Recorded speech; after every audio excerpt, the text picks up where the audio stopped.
Alright. There's Raina. Super congested, that whole 9 people. No, don't know how I'm gonna handle that.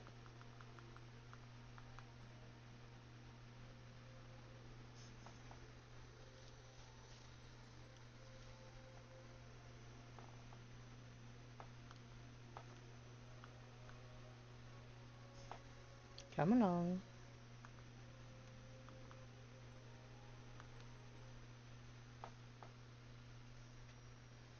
Alright, there we go.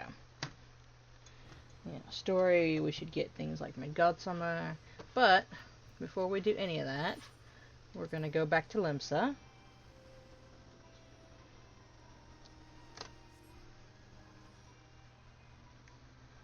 So we are at the anniversary for what would be the Battle of Carteneau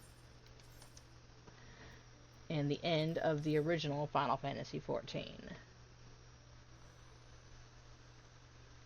Thereabouts, because this is the Rising event.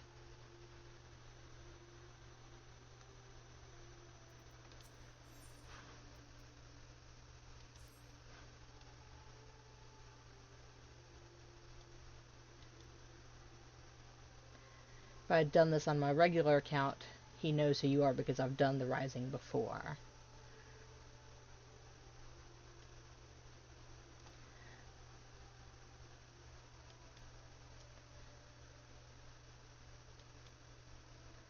Alright.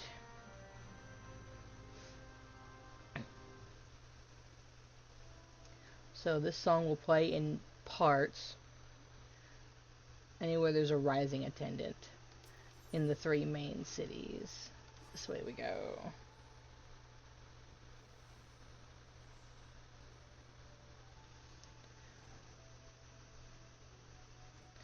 That's right, she's downstairs. Oh. We changing today. What do we get? Baby Gremlin. Oh, we had Gremlin the other day. Come on. Hey, baby Behemoth.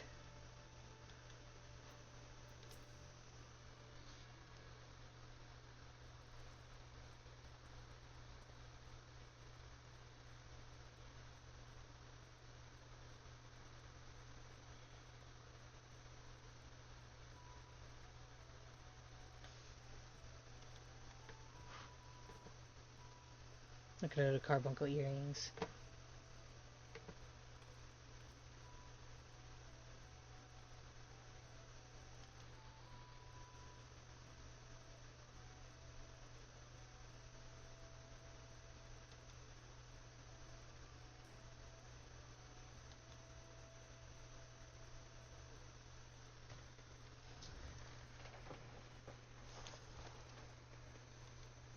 Want something different.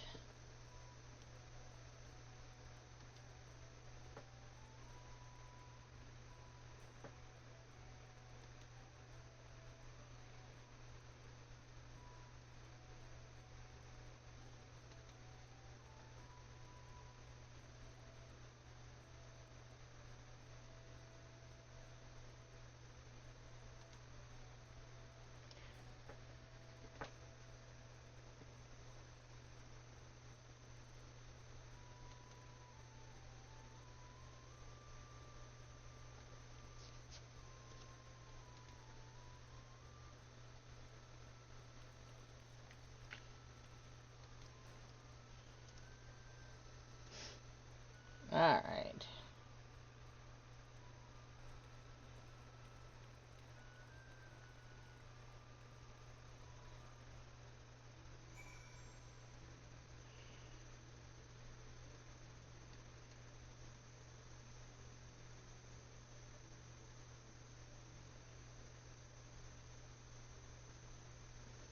Let's see. There it is. To the Aetheryte Plaza.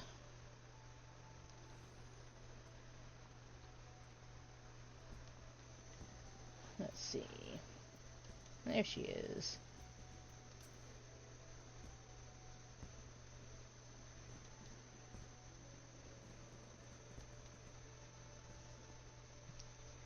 Feel how the common folks feel about it. Alright.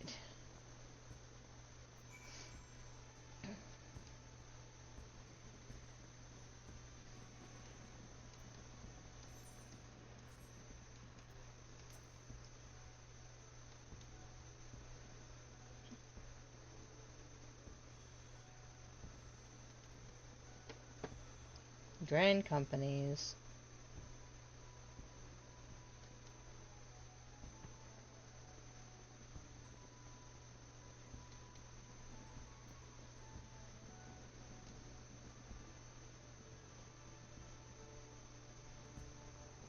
Let's see, here's one.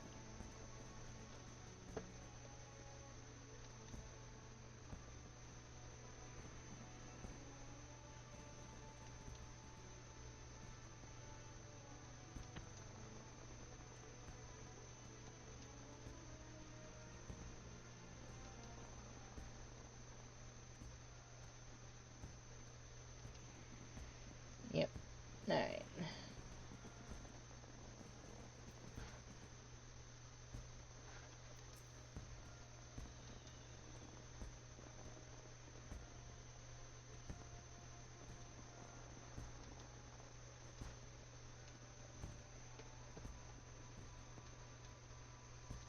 Husband's not home.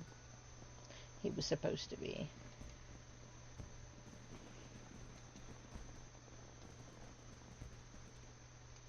They really do a good job with these.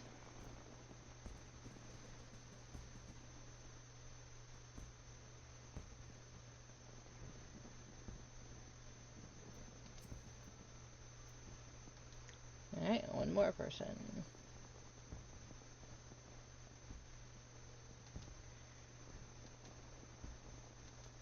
Wonder if parents are watching.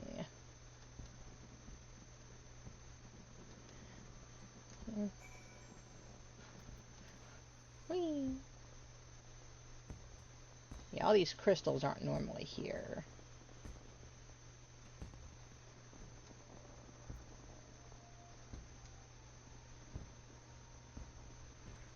Out we go.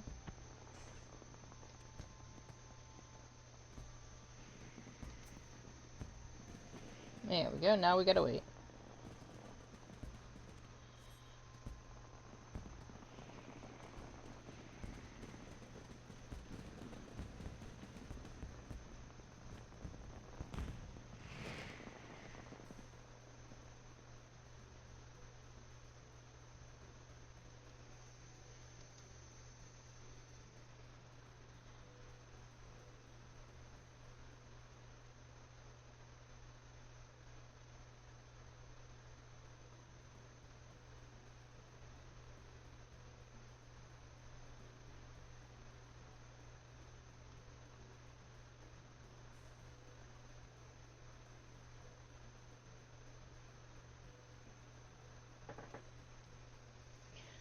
Let's see.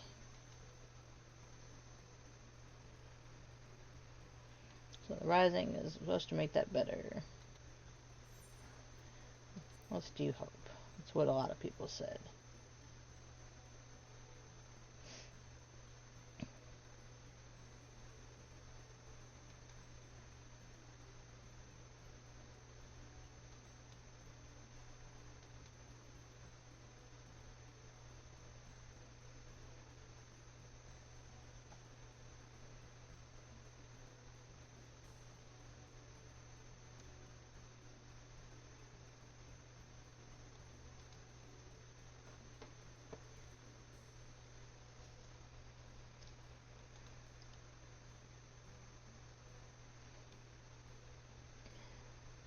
So cannon fire.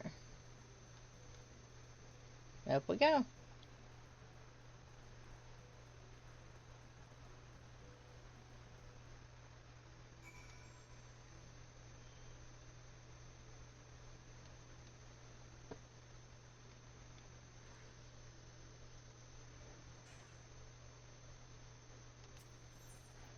Back to the Aft Castle.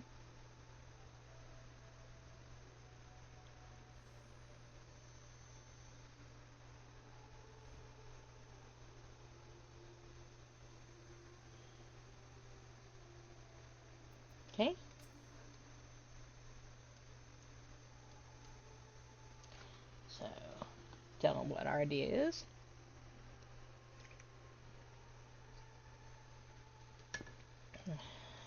Let's see.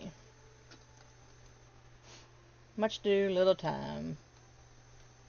Okay, so there's half 1 and 2. Alright, let's get going. We gotta get it past the Commodore first. Alright, till we get back to the Coral Tower.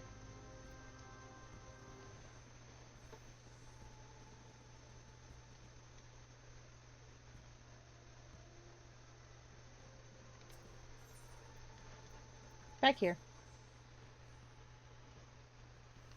My poor nervous little friend.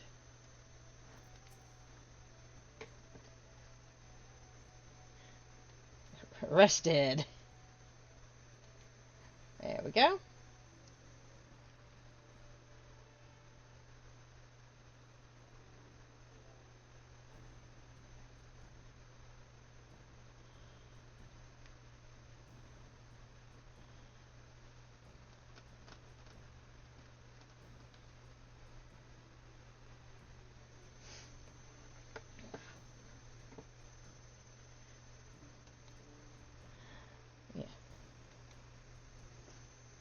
Still mean to do it, do we?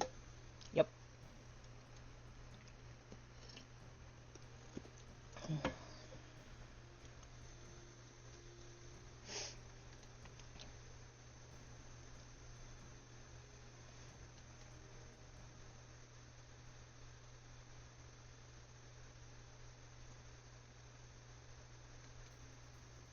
He's a good man. Have a plan.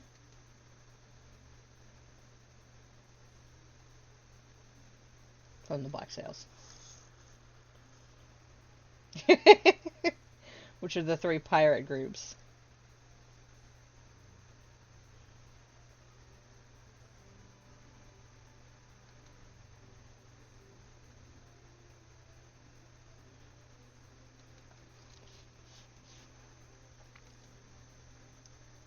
You're gonna need luck. Mm-hmm. Alright, we got it.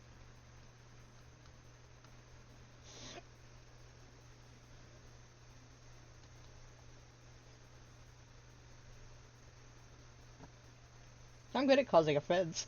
Give me a minute.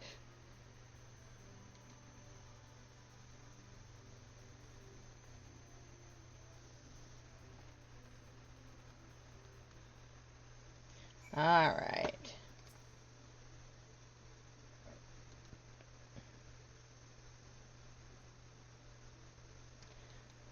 Let's go see.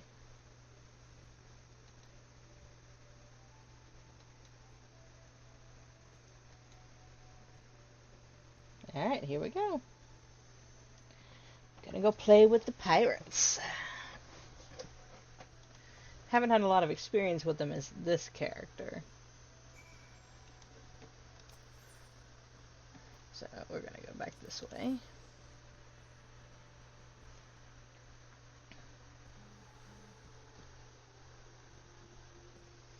Alright.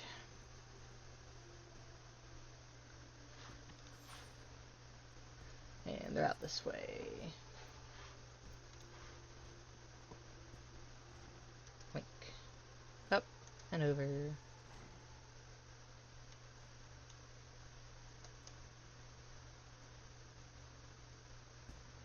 There we go.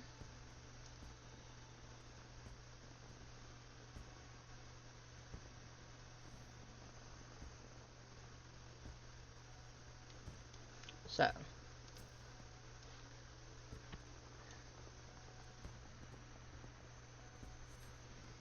Have a discussion with the pirate.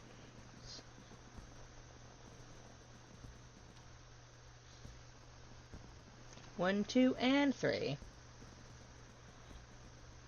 If you've done more of the side quest, you know she has a crush on the other one, not him. The Ellison. Some of the Valentine days when she's kind of following him around, it's adorable.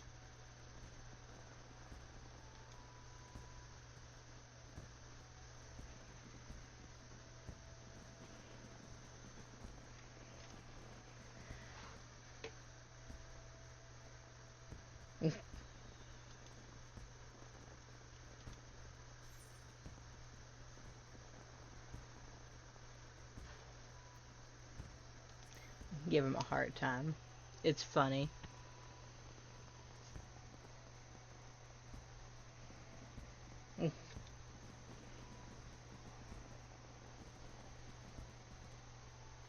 And deep pockets.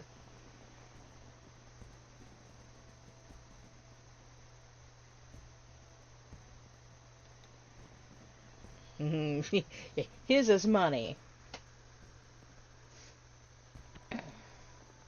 He is technically a spice trader, but he's still a pirate.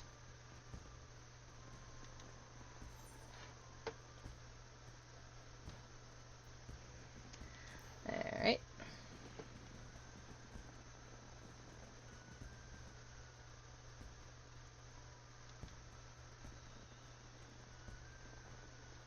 Run almost for the sick and injured. Rather decent little pirate lot.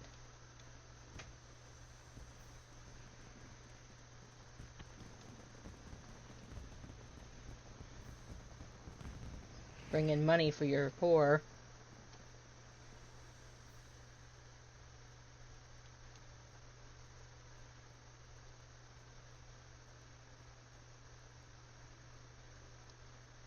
She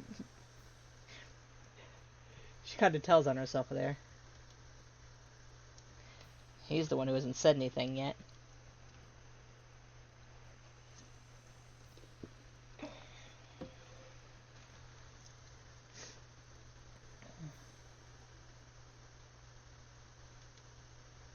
Tell the truth.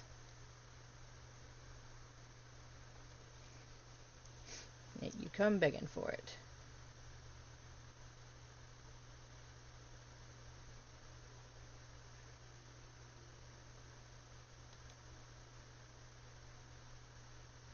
Had upped and ran off, but no, you fought and died.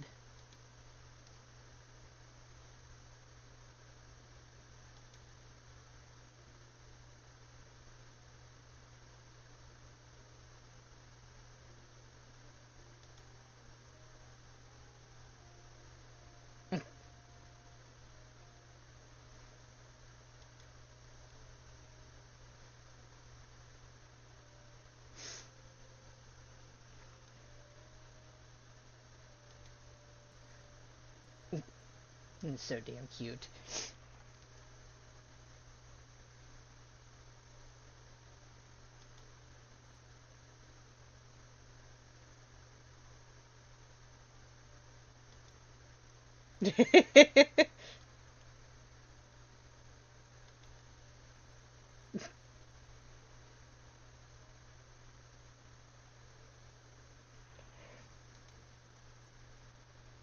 They're hilarious.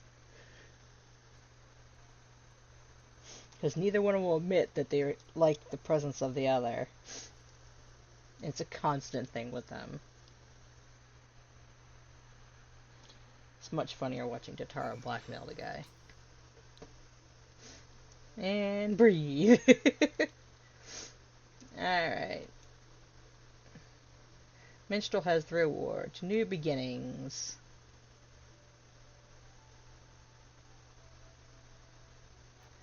And wait for the finale together.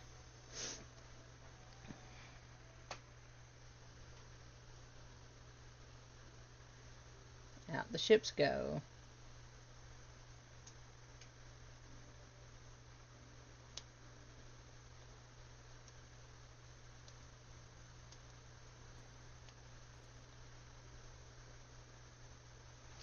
Song of Celebration.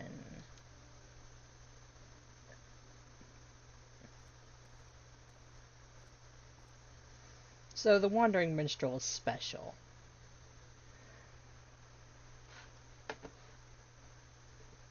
Here it goes.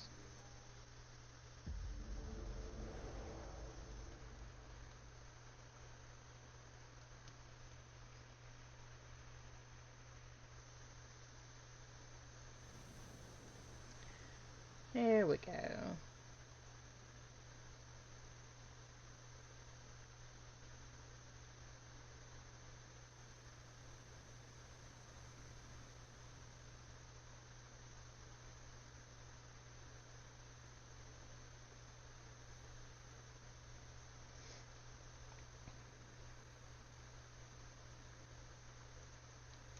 Greetings, warrior of light.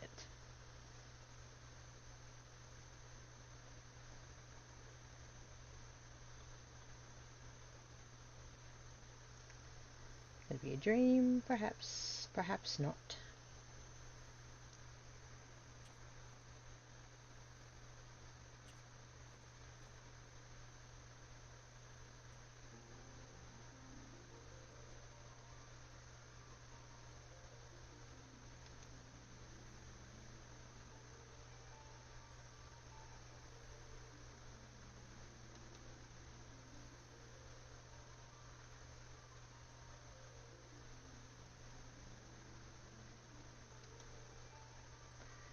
Many adventures await.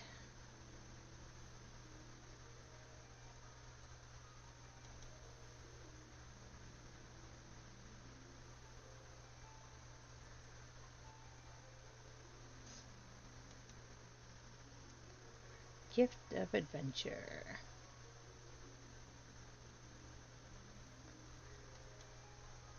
Thanks for joining us.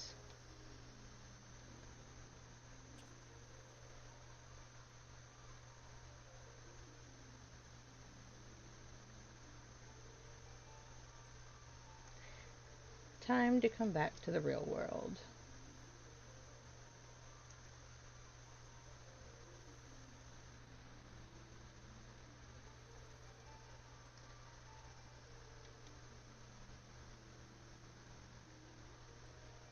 Look to the same sky. Get a message from him every year at the Rising. Always different,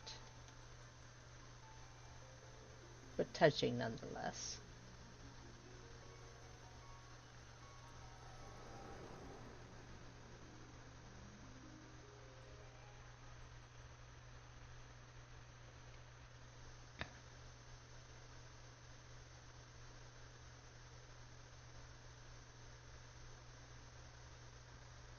Time to begin all the work that we did. Ever fill your cells.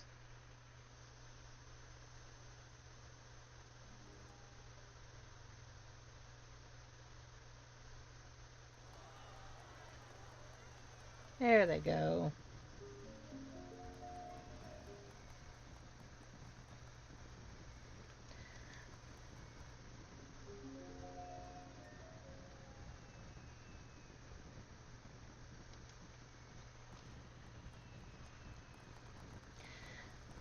Prayer for safe return and peace for sleep for the beneath the waves.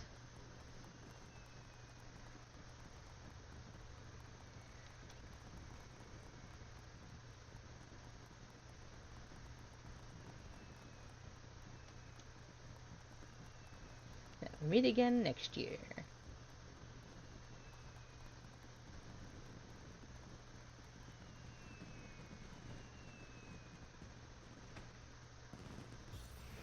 There it is.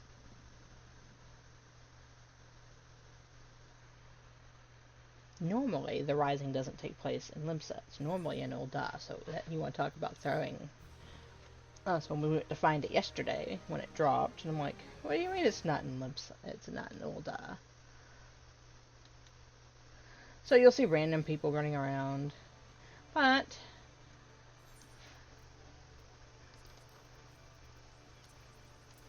so there's Cryo. Let us return to back to Mor Dhona to see Lady Minfilia.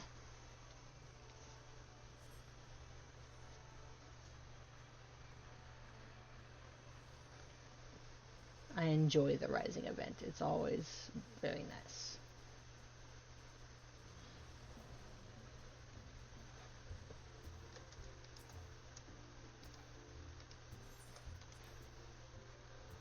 Alright, in we go to see Minfilia.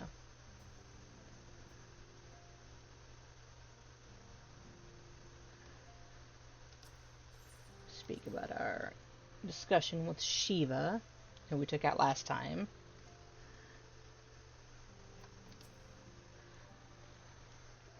And her words that pretend that she spoke to Hydaelyn. You return to us hale and whole.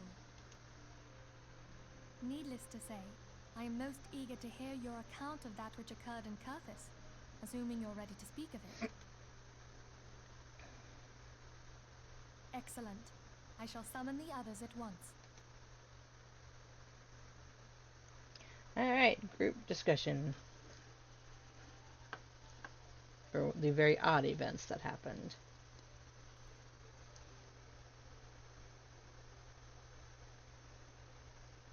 Iceheart used her own body as a vessel for a primal soul? Yes, she did. Master Louisoix's writings make no mention of such a possibility. Can we be certain this entity was a primal? Yep. As certain as we can be that good King Mogglmog the 12th was a primal, I should think. Both were ostensibly summoned. Yep. Let's not quibble over definitions. Of more concern is the implication that Iceheart retained her will, even after she was possessed. We are talking about a mortal, wielding the power of a primal. Dangerous indeed. It can't possibly be that easy, can it? There must be some sort of sacrifice required. Or maybe she's just special? Because she has the echo. What qualities this woman possesseth, I know not. But full sure am I that she was groomed for this role. Yep. Few are privy to the secrets of summoning, and but a single party standeth to profit from their dissemination. Mm-hmm. Well, I wouldn't presume to comment on how the lass came to know about summoning, but I will say that what she summoned was a primal. The readings were the same, or near as damn it. Strange as it all sounds, it's really no different from what you faced before. No, not really. Except that she can pull it into her. It is time that we re-examined our previous encounters. Pack your things, Ida. We're going back to Gridania. Yes, sir. About Iceheart's final words to you. Hear, feel, think. Hydaelyn speaks to her as well. If Iceheart is blessed with the power of the Echo, she will doubtless have used it to further her goals. There you Or go. could it be that it was a revelation granted her by the Echo which first set her on this path? She did say that the Ishgardians were blind to the truth. Do you think she has knowledge of the origins of the Ishgardian-Dravanian War? It would do much to explain her unwavering conviction. And she does. Did not the Lady Iceheart implore thee to seek the Keeper of the Lake? And did she not imply that in so doing thou wouldst come to see with eyes unclouded? Also, it causes a lot of Midgard's owner was issues. a king amongst kings who reigned for centuries on end. But he is dead and his wisdom lost to the ages. Unless the Ishgardians' fears are well founded, it would seem we have yet another reason to stand watch over the Keeper of the Lake. For a mercy, we are well positioned to do so. Yep. Iceheart, Shiva, Ascians, and Midgard's-Oma. I shudder to think how they're all connected. A lot of trouble, really.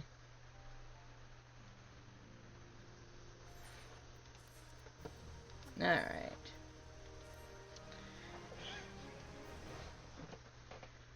More than a few. Commotion outside. There's a problem. Oh yeah, gotta chase second command. She's made a run for it.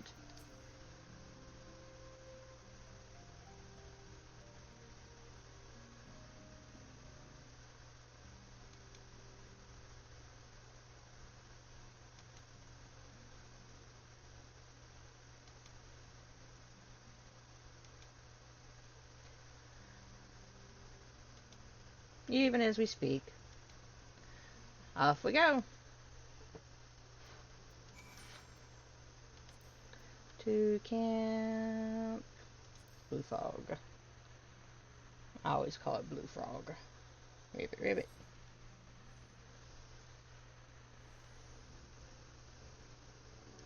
There's Ilberd. I walked through.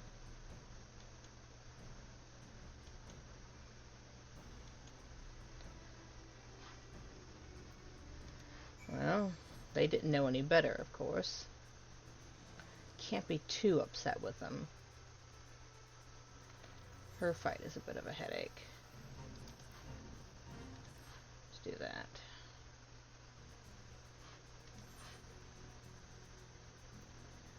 Yeah, she's already made it all the way through. Oh.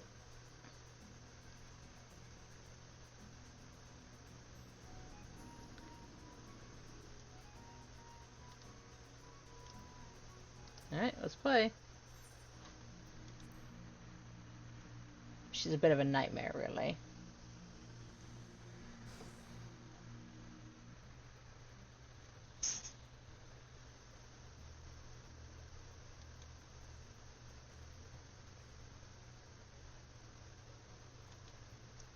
Let's get her.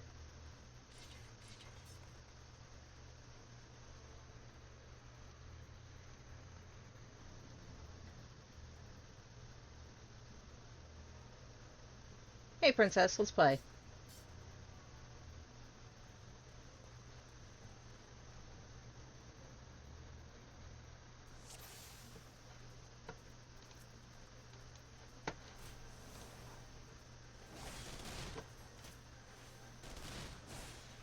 You gotta go.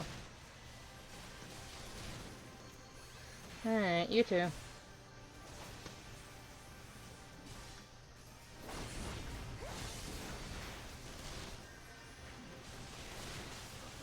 There's a healer somewhere. Where is it? There you are. Nope, you gotta go. There'll be none of that.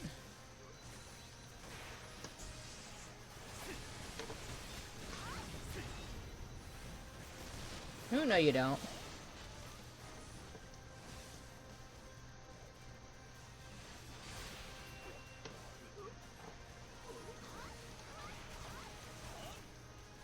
You gotta go. Oh, you gotta go.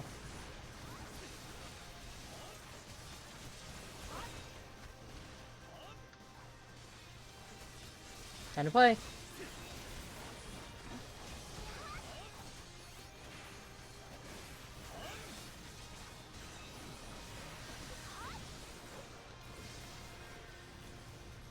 Of course they're not, you big baby. You gotta go, though. Nope, none of that. That's not gonna be a thing.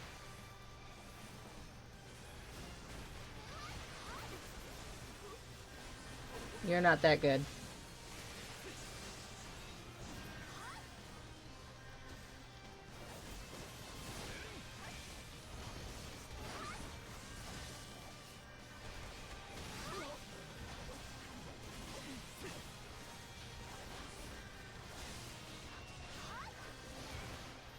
Alright.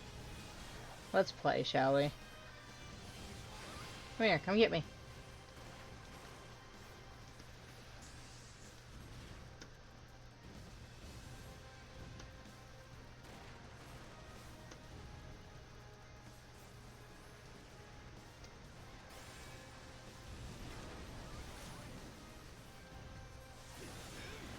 No, no you don't.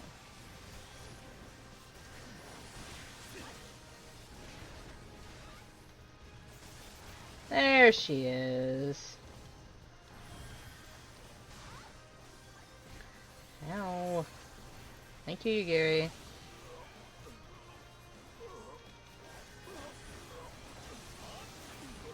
Here they come. Boop.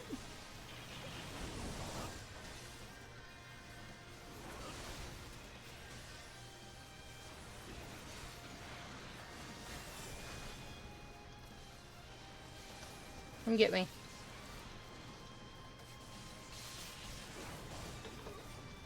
I need to get that one. You need to go. Goodbye. Ta-da!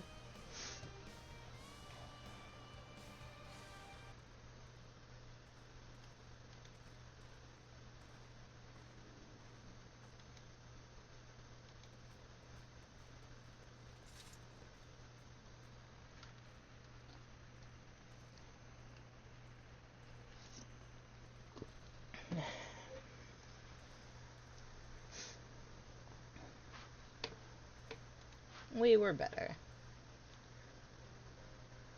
Mm.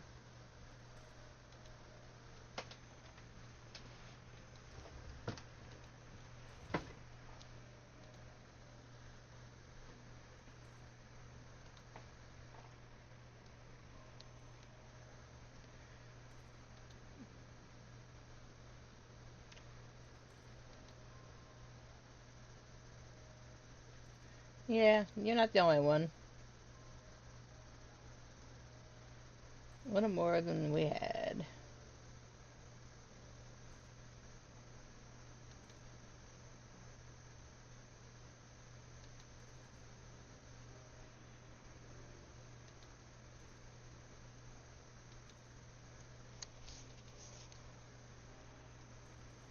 You sold your comrades. Uh-huh. Foreshadowing.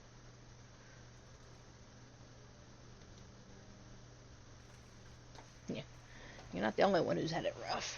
You know, Raban and Ilbrid had to escape Alamigo during the fall.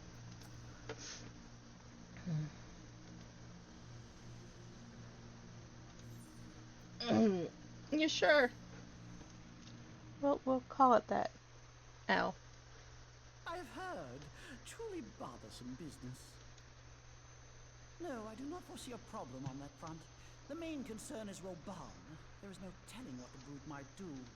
Have the Blades watch him in the flames day and night. You may leave the Sultana to me. I shall personally attend her grace. I don't like you.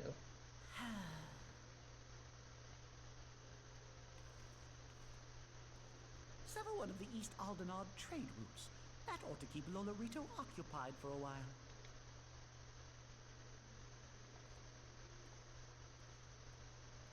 Nanamo Ulnamo. For my sake, pray be a good little Sultana to the last.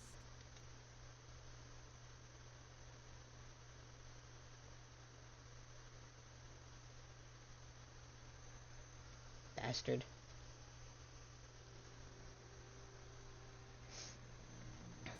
But we haven't reached that crap yet.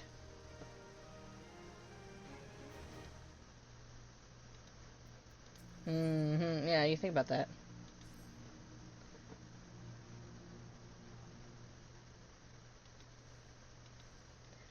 Turn of the Rising Stones.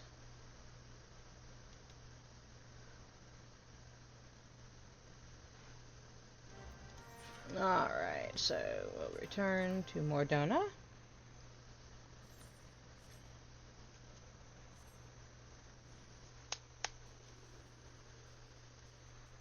Alright.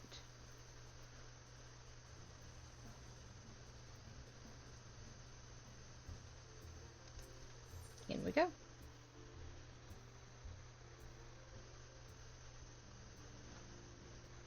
How is Tacos doing? Doesn't look like anything's changed much in the last couple days.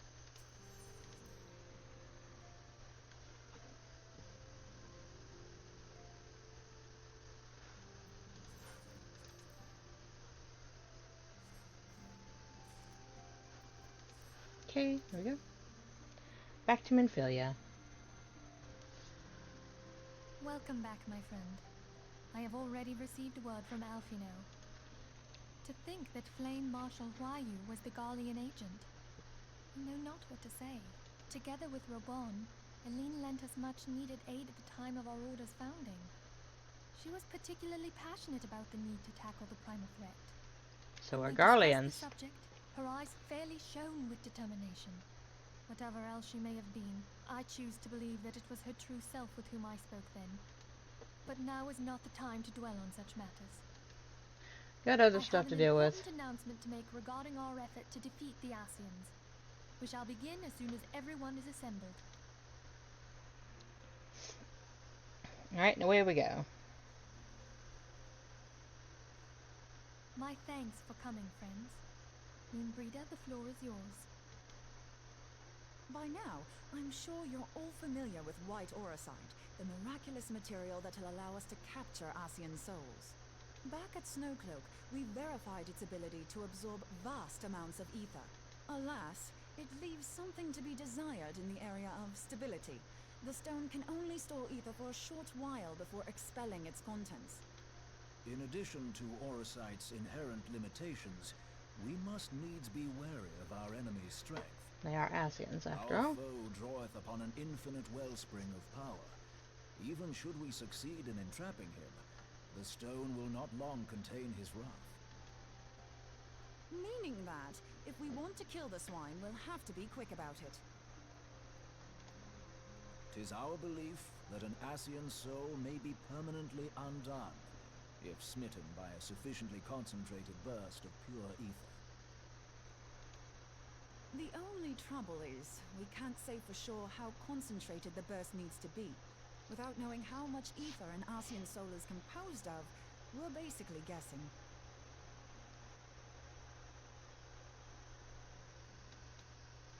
Yep, unfortunately. Oops. Sorry. During that encounter, Heidelin bid you forge what she called a Blade of Light, a weapon which took the form of a luminous stream of energy. Based on your description, we believe the blade with which you vanquished your foe was composed of ether.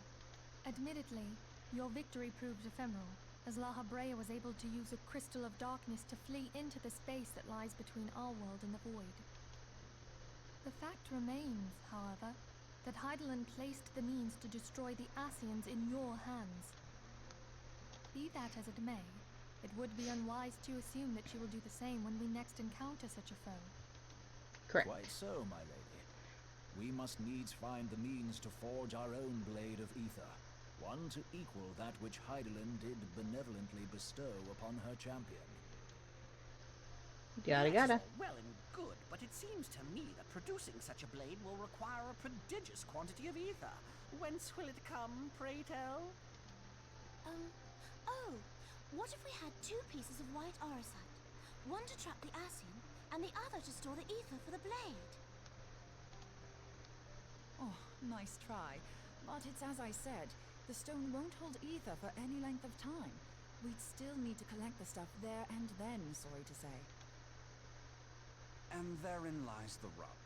Finding a way to create the blade whenever and wherever we choose. 'Twould seem more research is in order. I'm going to linger a while, perform a few more tests on the Orosite. And I could do with some help. Urianger, why don't you lend me a hand? They're adorable. Mine apologies, but I am required at the Waking Sands. Lady Minfilia hath given me sole charge of the premises. 'Twould be unseemly to leave them unattended. Sole charge, you say? So you're basically alone there, then? Well, that settles it. I'll just have to come to you. Nice try. He's like, wait.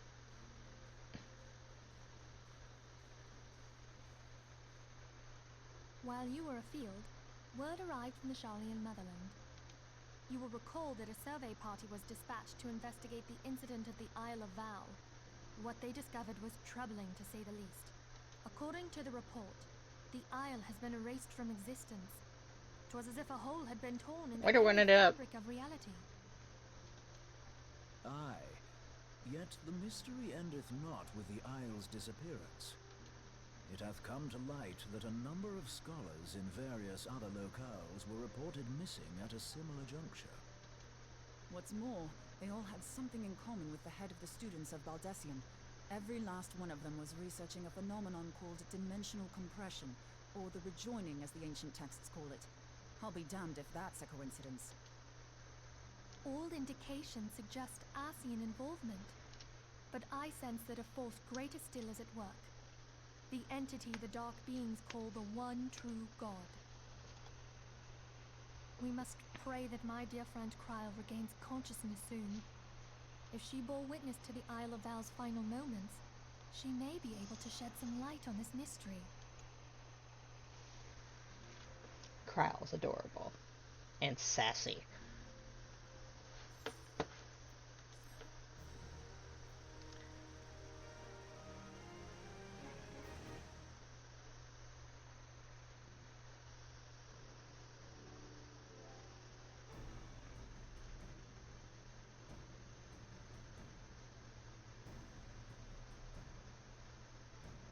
Following the calamity, the forces of the 14th Imperial Legion entrenched themselves in strategic locations across Eorzea. So swiftly did they accomplish this, it was suspected that they had received help. To think that it came from Huayu, my right hand. There is more. We have reason to believe that Huayu didn't deal exclusively with the 14th. She also answered to a higher authority in Garlemald. But this higher authority could not have been the Emperor. By consenting to the Media Project, Solus Zos Galvus showed himself to be more concerned about preventing the spread of primal influence than claiming Eorzea for the Empire. He More would happily have chaos. seen the lot reduced to ash. We believe a number of high-ranking figures within the royal household were against the decision, but that they knew better than to oppose the Emperor openly. Of course, this didn't prevent them from making clandestine provisions, in which Huayu played a part. Alas, these provisions did not prevent Dalamud from falling, and the ensuing chaos changed the face of the realm forever. Yet Eorzea survived. To all intents and purposes, the Meteor Project had failed, and the Empire was left to rue its lack of a decisive means to eliminate the Primals. Until, that is, it stumbled upon the Ultima weapon. Even before the accursed thing was dug up, it seemed to me the 14th had the might to overwhelm our weakened armies. Yet they chose to hide behind their walls. Why? The Black Wolf was wary of making the denizens of Eorzea desperate, lest more primals emerged to bleed the land. The discovery of the Ultima weapon, however, emboldened him to resume his war of conquest in earnest. But there was one in Garlemald who believed that Van Belsar's actions were premature. One who stood higher in the Imperial Army's chain of command. He ordered the Legatus to halt his advance, only to find that the Black Wolf had slipped its leash, and that the 14th now acted alone. In a bid to bring Van Belsar to heel, he used the agent he had planted in Ul'dah prior to the calamity to undermine the Legion's efforts.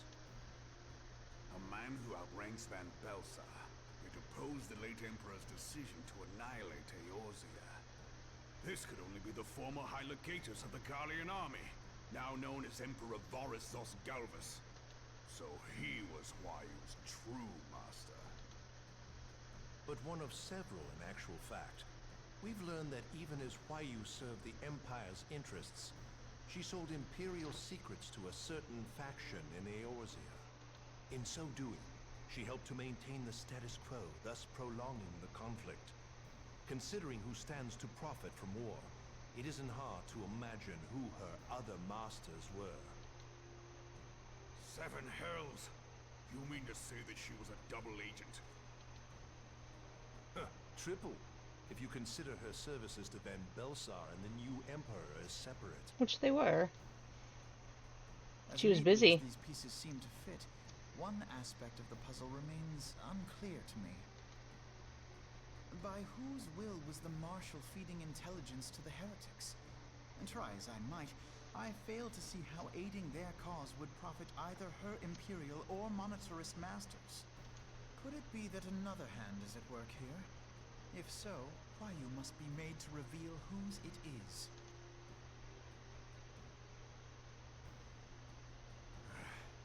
Not only have I lost a trusted friend, now I must interrogate her as a stranger. Not a pleasant task, I grant you, but a necessary one. Unless we weed out the ivy, root, stalk, and stem, it will simply grow back. I know that full well. Those closest to Huayu have already been detained, and I will. And they're going to do question them thanks for that. alongside her. General, pray keep in mind that there may be unwitting abettors among them. All will be treated fairly. On that you have my word. Those who are innocent have no cause to fear. You have ever been a friend of truth, General. I hope the unpleasant task of weeding out falsehood will not detain you too long. Though it be for the sake of Eorzea, doubting one's comrades is poison to the soul.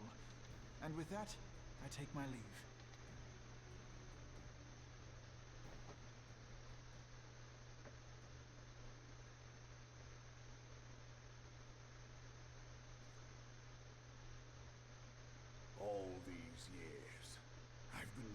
dance to their tune. How could you, Huayu? How could you side with them? Money. Those Kankas who take from this land and give naught in return, who use their power to disempower and grow fat while the people starve. I know you can hear me, monitorous scum. Your crimes will not go unpunished. Tayum, purge this land of your sickness before the eyes of the 12. I swear it.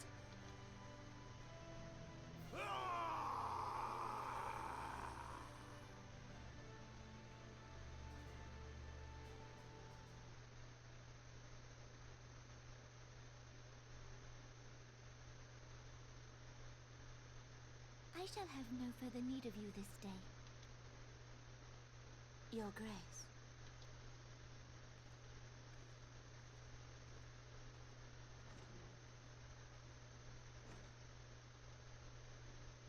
I fear that not even mine own chambers shall remain private for long. Has the situation grown so grim?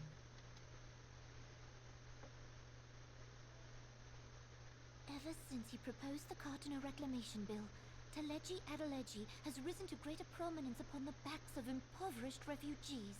The monetarists were ever united in their pursuit of profit, but the man's actions have torn a rift in their ranks. They snap at each other as rabid dogs. Yet now is not the time to be bickering among ourselves.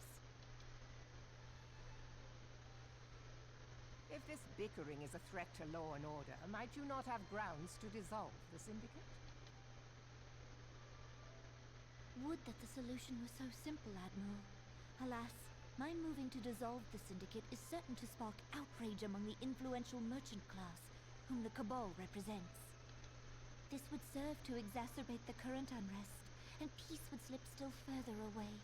Be they rich or poor, natives or refugees, all who reside in Ul'dah have a right to pursue happiness. It is the duty of a ruler to protect this right. If I am to perform my duty, I must needs tread warily. It would not do to make enemies heedlessly. Were Lord Lolorito here, he would doubtless say that I have my head in the clouds. A ruler is required to take a wide view.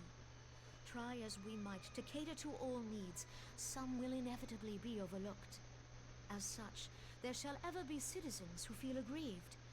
It cannot be helped. But as you have informed us, the monetarists take no view but their own. They hunger for power while the masses starve. In the absence of a common cause, it seems beyond any one individual to make Ul'dah whole. And the presence of a Garlean agent within the Immortal Flames only makes matters worse.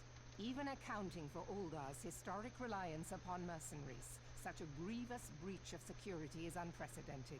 I fear this business will provide the monetarists with a rod to beat Rauban. Eorzea can ill afford for the Immortal Flames to be dampened now. Ere long, the Garleans will turn their ravenous gaze toward our lands once more. If we are to resist their might, our nations must stand together. Yet for this to happen, our nations must be whole. Cannot be done to improve the situation in Ul'dah. The true wealth of Ul'dah lies in the health, happiness, and hopes of her citizens. Alas, the citizens shall never know these things, so long as their lives are ruled by the ambitions of the few. The monetarists claim to represent the best interests of the people, but in sooth they desire only to manipulate them for their own selfish ends. For the government to serve the people, it must be formed of the people. For Ul'dah to move forward, it is not only the Syndicate that must be dissolved. Nay, you jest.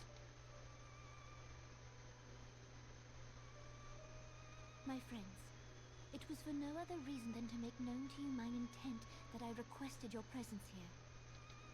When I make my declaration to the people, chaos shall inevitably ensue. As the last monarch in the line of Ul, I make unto you this request. Help Roban to preserve order and protect the people. Forsake them, and you forsake yourselves. For a strong Eorzea will ever have need of a strong Ul'dah.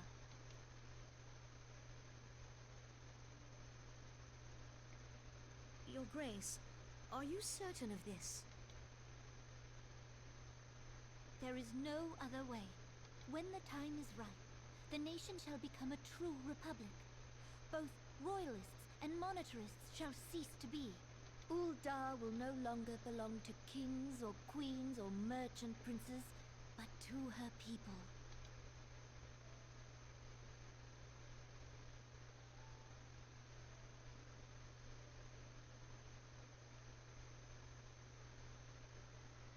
Roban, forgive me for casting aside all that you have toiled for in my name. Beyond this gesture, I am powerless to help my subjects.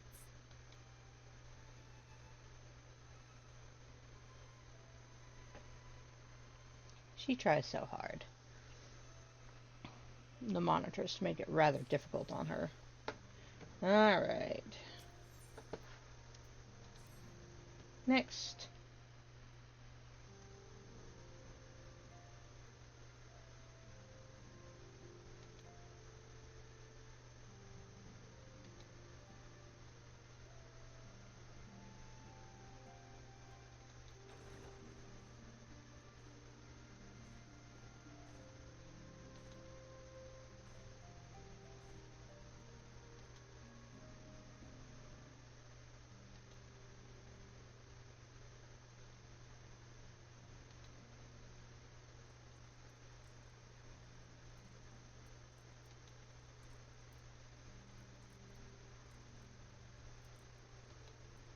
Yeah.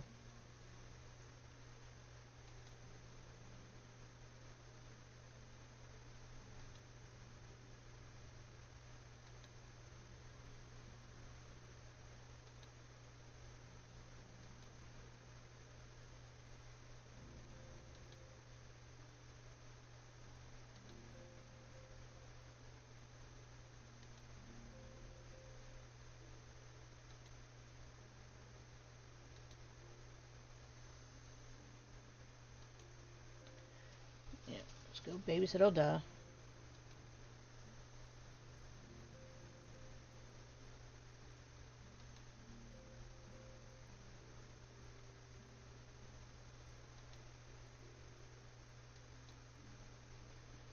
Alright. Yeah, pray return to the rising stones. Wherever we happen to be at the moment. One of those places.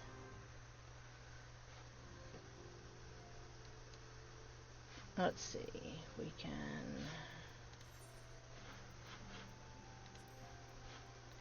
recruit members for trial. Unrestricted recruit. Unrestricted confirm. See if we can get someone and go through Striking Tree.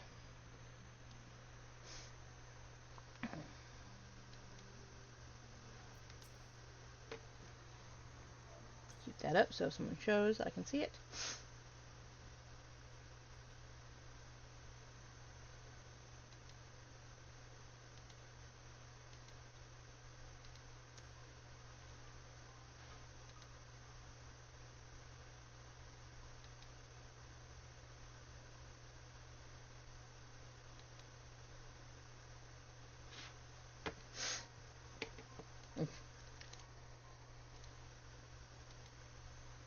Get him.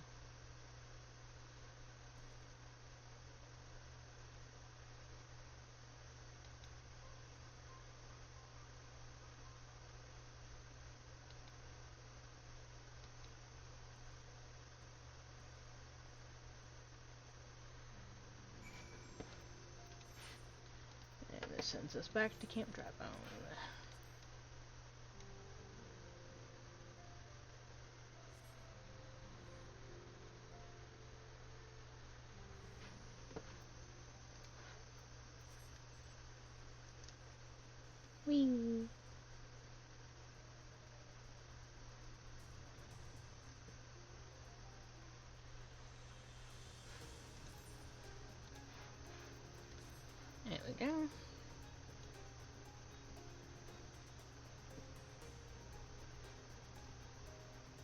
There he is.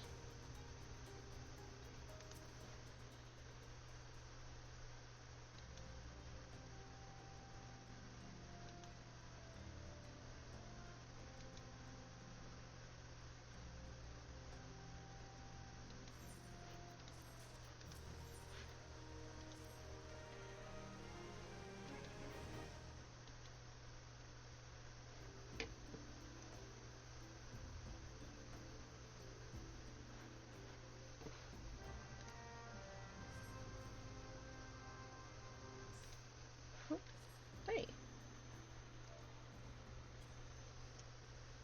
Let's see, this way.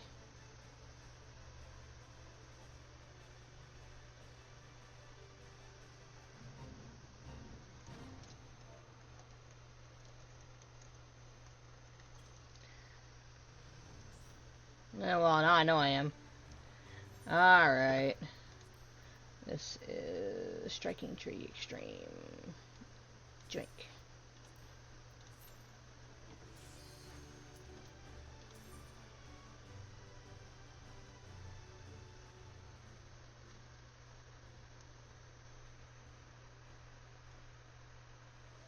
So, not any different than the original.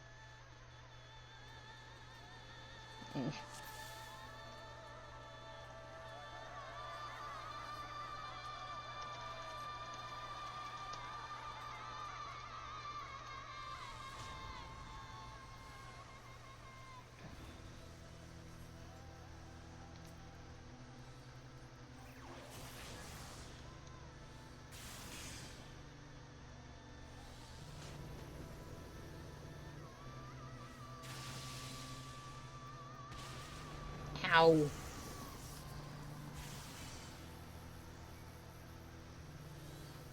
Leave me alone.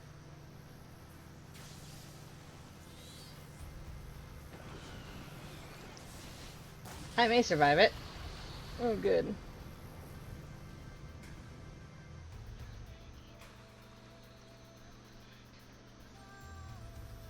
There we go. So, there's the end of Ramu.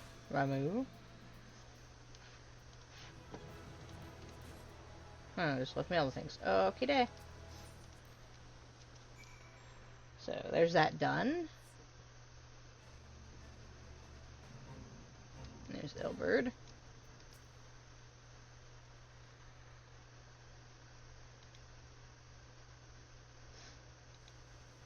Mm-hmm.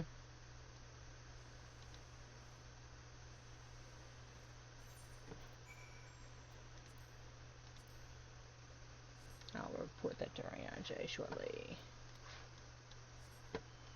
Bip.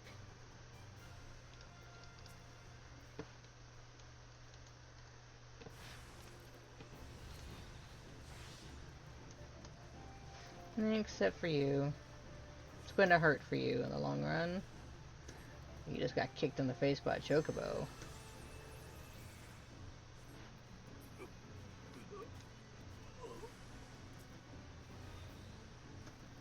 Come on then. Little baby guard.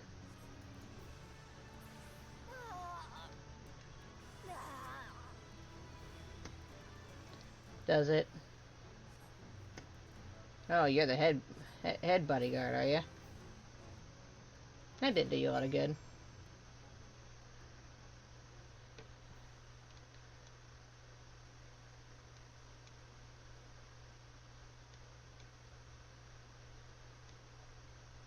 Waiting spot should be right out here.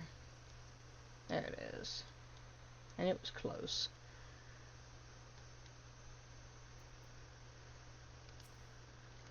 There we go.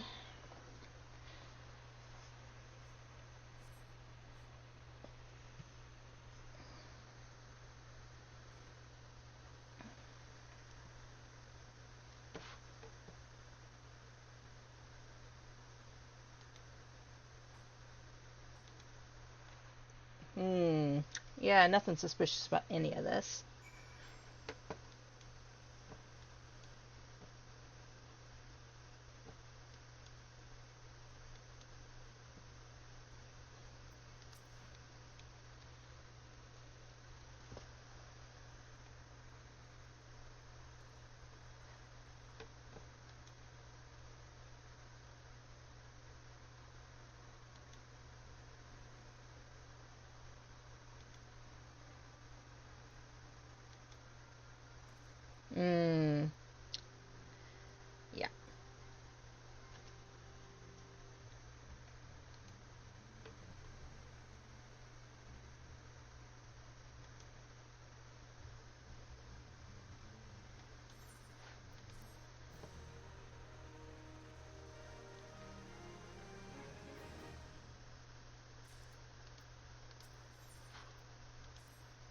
Let's see.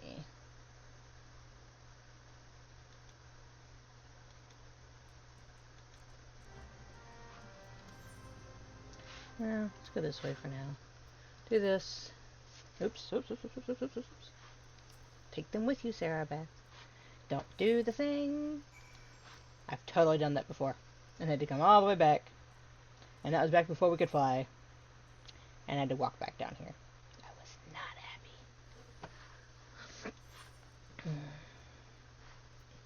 Yeah, I forgot about that. Unless you have something besides that idiot for me. I think I've gotten everything out of you. Yeah. I don't care about your weaponsmith. Whee!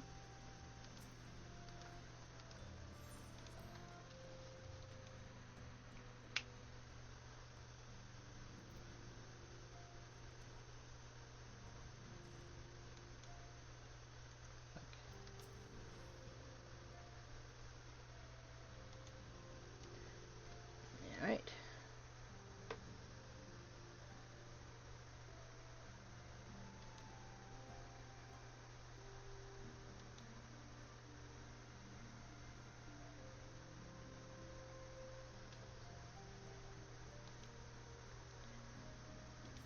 There we go. There's that one. And there's Shiva.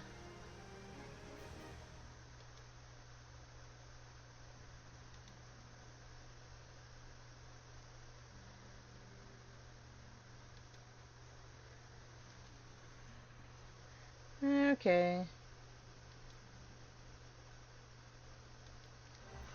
Return. Alright, I'll do that in a minute. But that leaves Shiva to be unlocked. I'll do that in just a minute.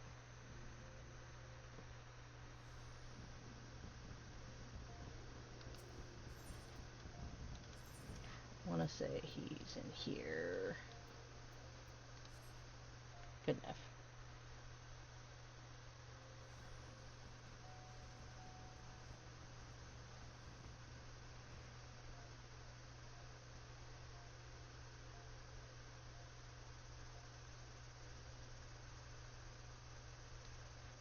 He should be up here, hiding around the corner.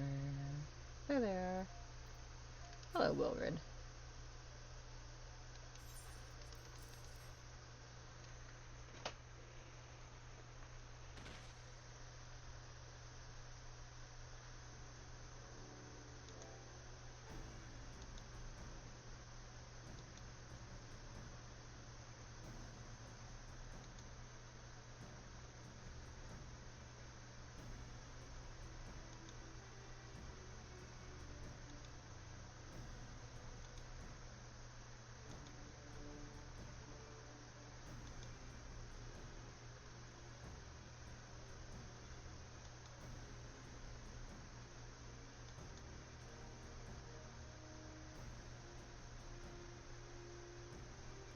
Poor Wilred.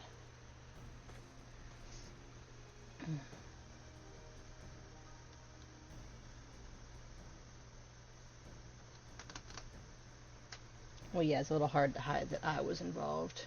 Ah, speak of the devil.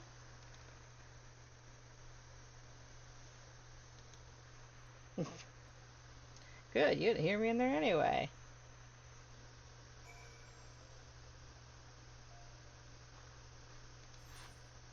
Wrong way.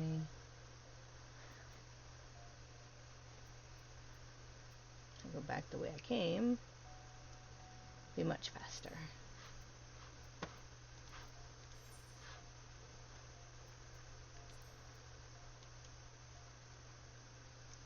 And he's here.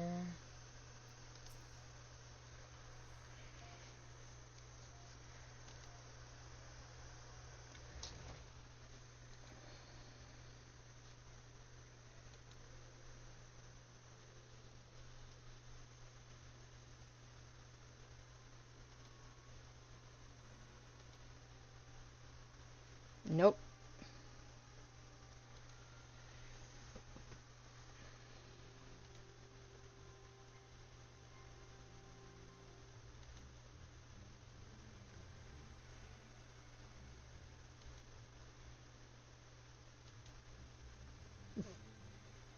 Yeah, fancy that.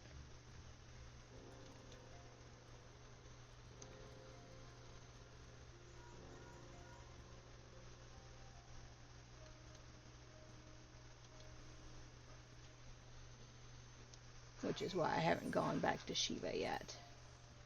Actually, we're going to stop here for just a second. I will be right back. I'm sorry. I really need to be right back.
Alright, so now we return to the Rising Stones. I am very sorry about that.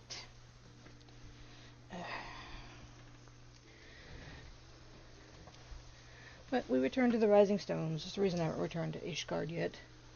It was because the next thing is for me to return to Ishgard. Might as well wait and do them both at the same time.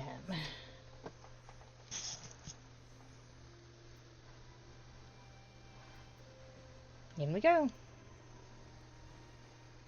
We have a visitor.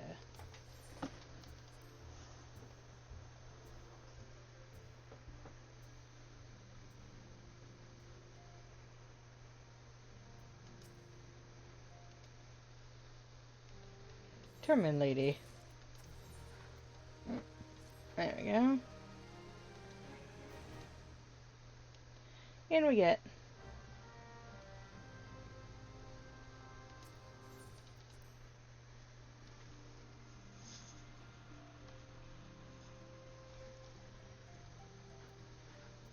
See ya. Okay, there we go.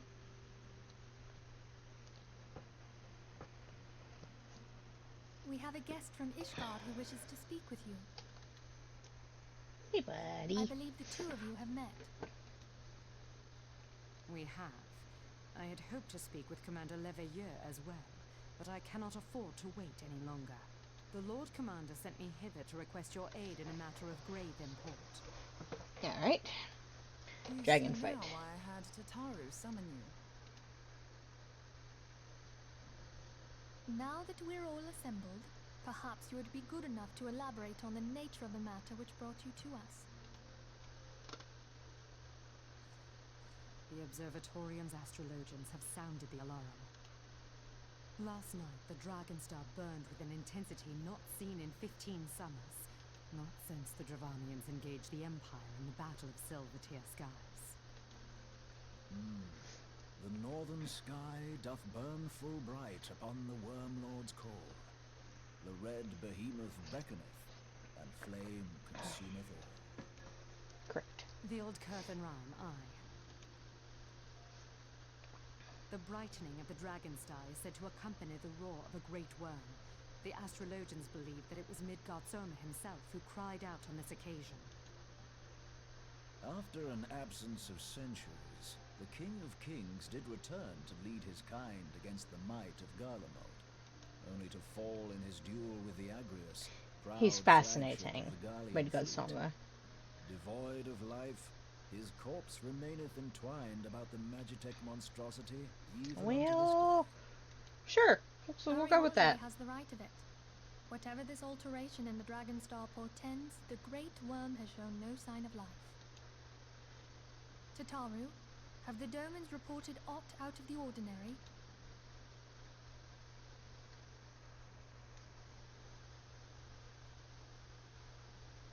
Correct me if I'm wrong, but if Midgard Soma had roared, wouldn't we have heard it here in Revenant's Toll? Roar is but a figure of speech. Dravanians can communicate in ways beyond our ken. It is for this very reason that we are forced to look for signs in the heavens. We cannot say with any confidence that a great worm roared at all, much less that it was Midgard Soma. Only by directly examining the Keeper of the Lake can we be certain. However, it will take too long to gain the Holy See's approval to dispatch the Temple Knights. Therefore, Sir Emric would entrust this task to you. Do you accept? Of course. We knew you would not disappoint us. Now, if you would excuse me, I must return and assist the Lord Commander. We have precious little time to prepare. To prepare for what, pray tell? When a great worm roars, his brethren cannot choose but answer. We prepare for battle.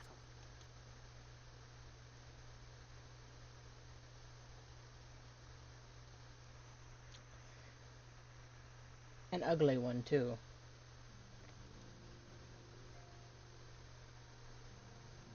But if you were paying attention, you get a glimpse of Lucia's heritage. It's just outside.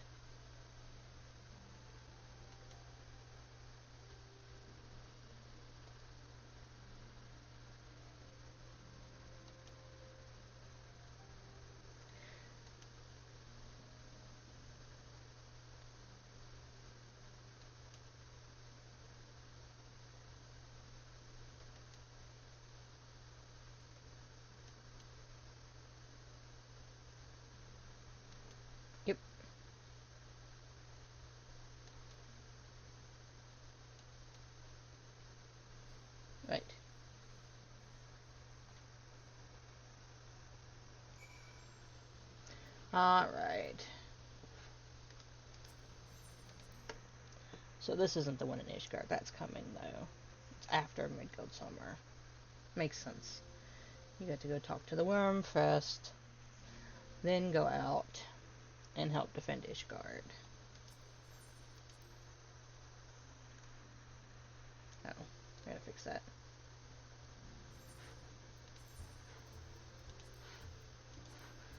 Okay. And up we go.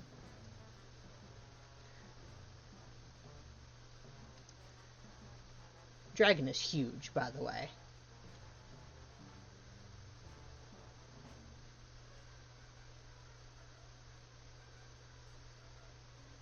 So, Midgårdsummer is the sire, technically, of all dragons in the area.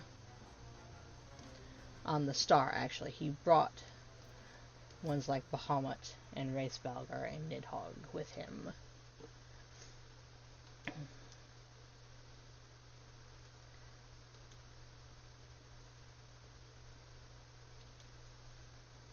Yeah, unfortunately I have to go over there.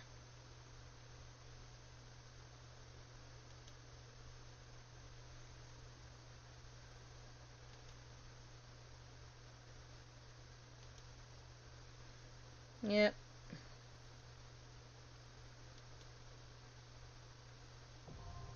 Keeper of the Lake.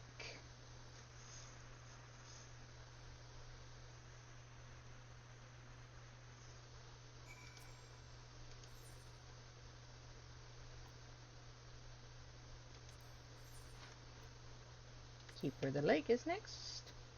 Yep. And in we go.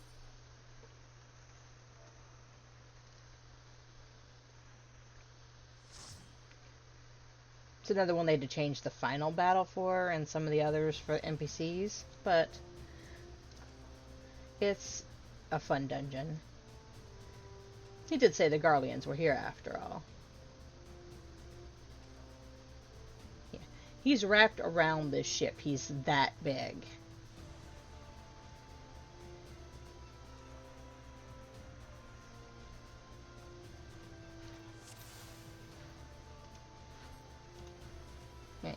Go, little tank. I really need to set up one. Where'd you go?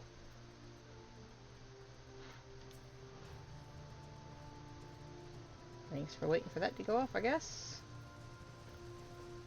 We can go any further than that.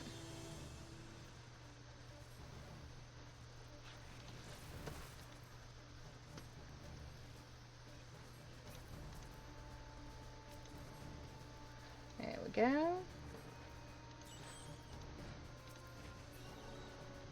Alright, next.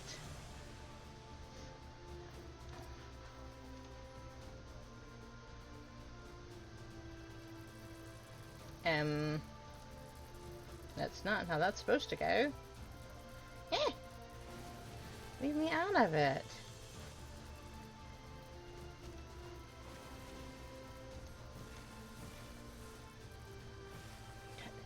Stop.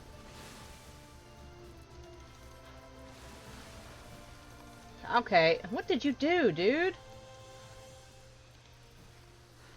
Seriously?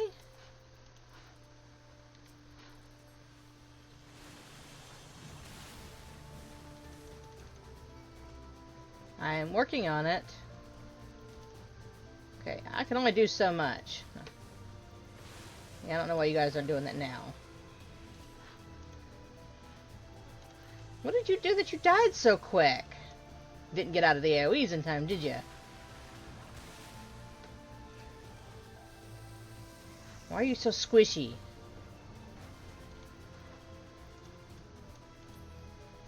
You shouldn't be that squishy. There's one, there's two. And you're a bloody warrior.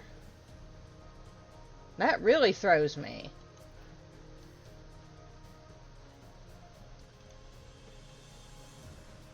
Okay, I just won't fight. Since apparently you're unable to keep yourself alive.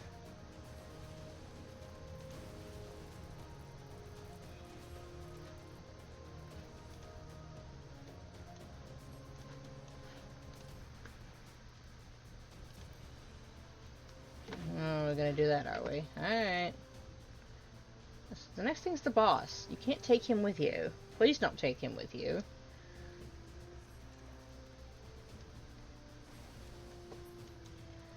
It's another one they've changed lots of the mechanics to. Made it a lot easier. Used to be quite the pain in the ass. There.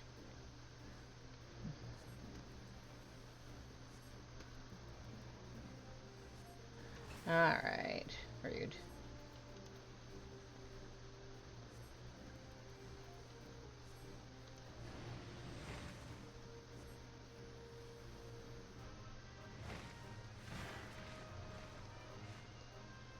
No, I'm not going anywhere near that.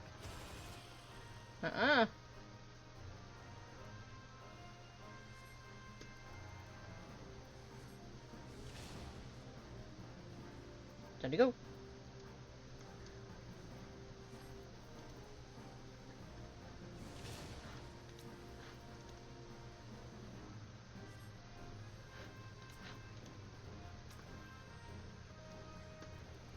Please do not stand on the tank. It is bad for your health. And my job. Hey, why do you get hit so hard?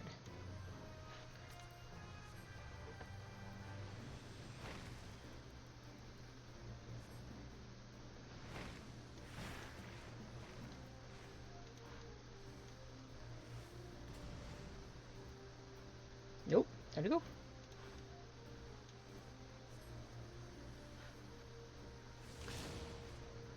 That was close. Alright. Oh.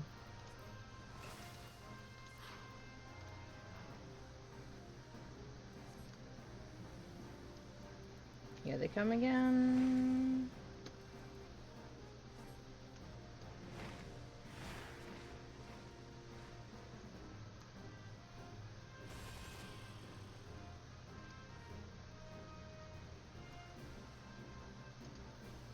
Yeah, let's not stand on that, guys. Really? I've already seen this mechanic once. Come on.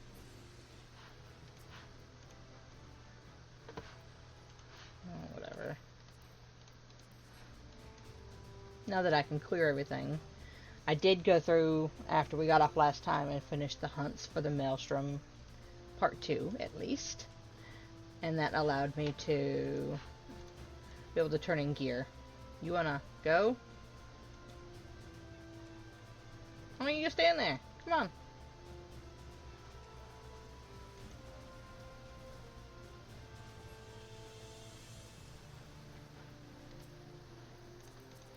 So I don't trust you not to get hurt.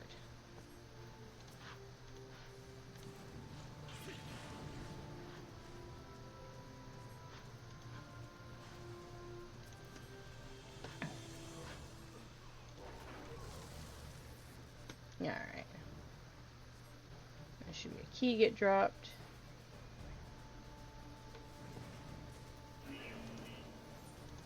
Here we go.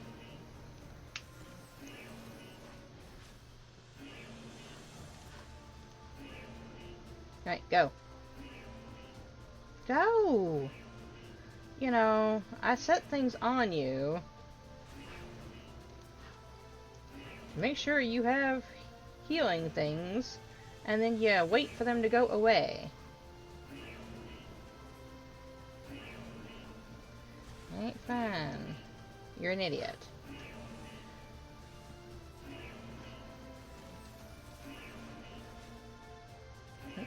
Wrong one. Hi. Okay, I don't like you either.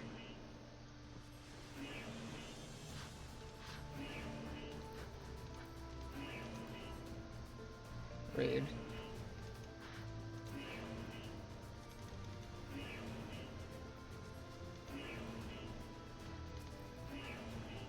Alright.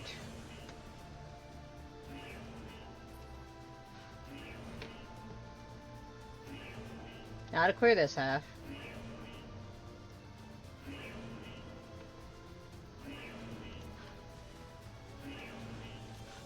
Can you not, please?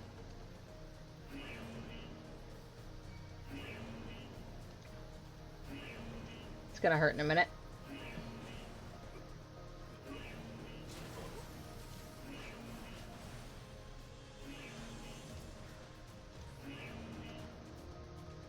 No, no, no, no, no, no, no. Okay, you gotta go.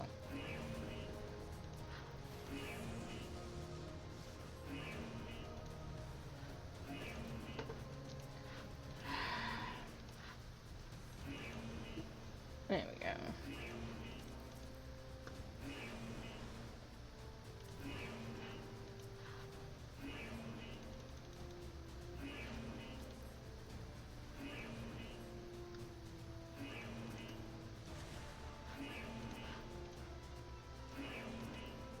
I need to bounce all over the place.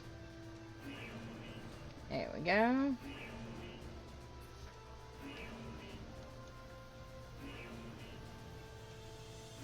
Somebody want to pick that up? Thank you.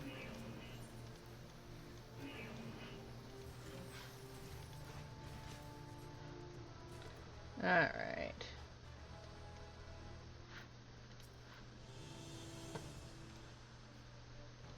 Okay, this one's a bit of a pain in the ass. But we will be done with the Garleans after this half. This fight. There we go. Now I'll just deal with that for a few minutes. Why are you still standing in that? Time to move.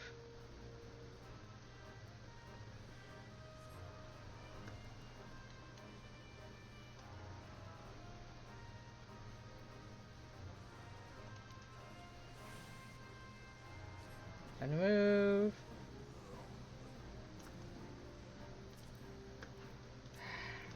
Seriously. I know you're close range, but quit getting hit by stupid stuff.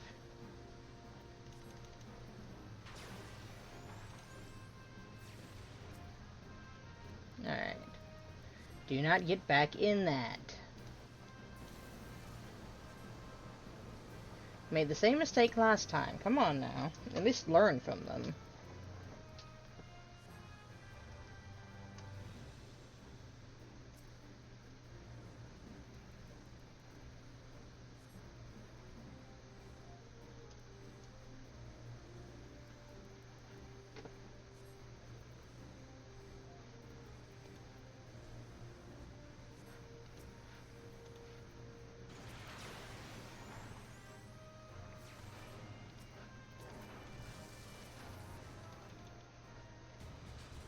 You. I have that one apparently. Oh yeah, I got it a minute ago. Alright, let's go.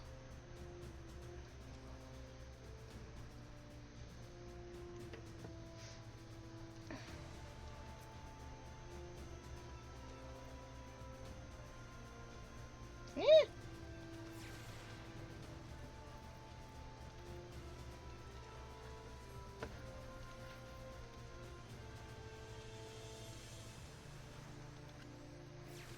Hey.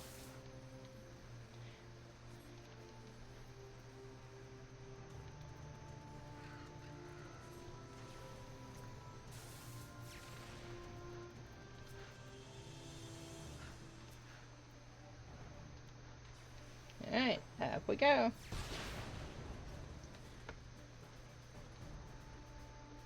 Make it all the way to the top after all.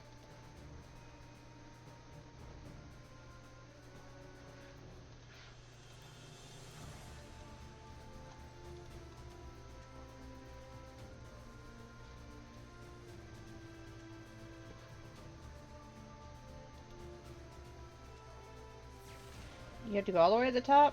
I can't see you from there.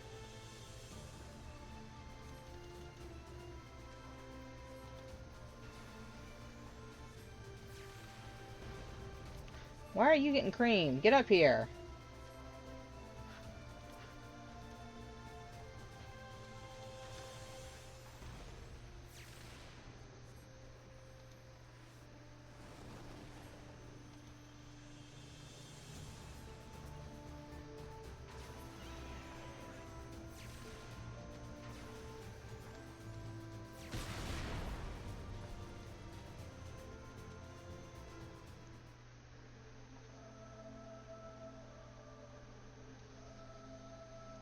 Alright, Midgard somewhere. Who treadeth now upon my bones, and waketh me from slumber sweet? Hello, Midgard somewhere.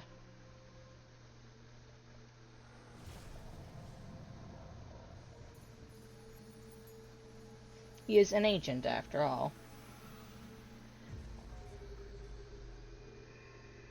It's been on Atheris a long time. Thou hast forgotten the face of thy lord.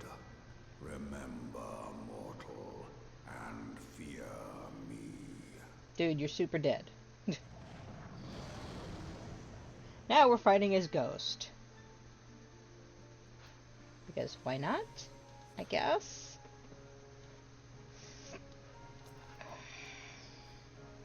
Let's play. Come on. Go.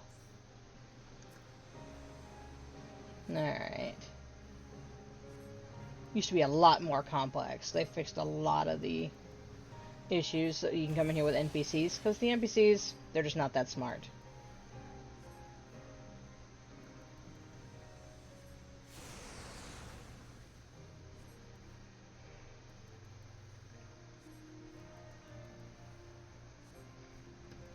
Here they come.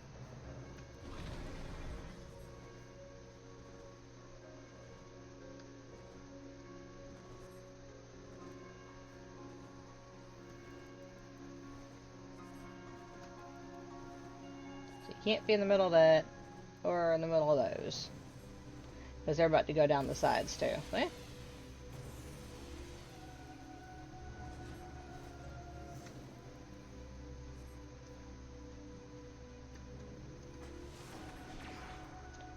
Alright.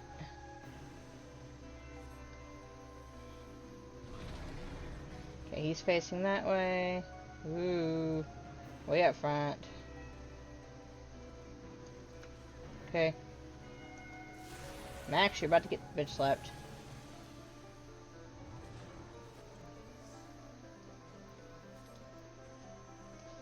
Yeah, I saw that. Now I'm good. Okay, you gotta get rid of these quickly.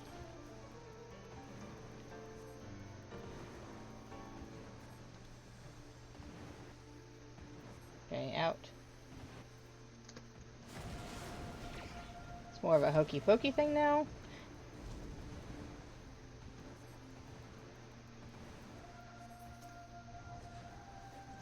There's one. And two.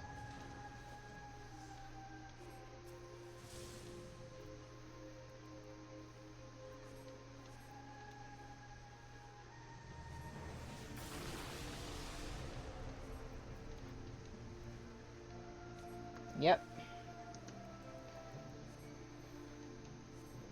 Alright guys, I'm gonna stack with me, please. And it's a multi-stack. That's a healer check.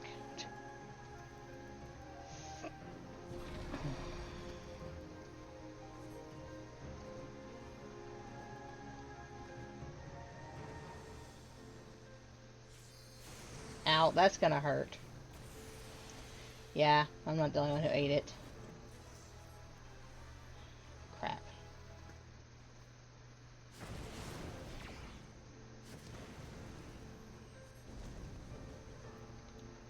I hope that doesn't hit me.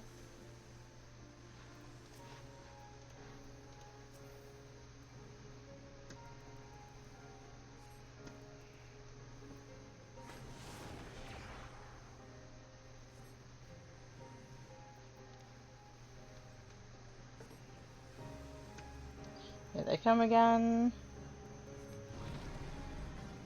Okay, that's toward the front. Should be okay here.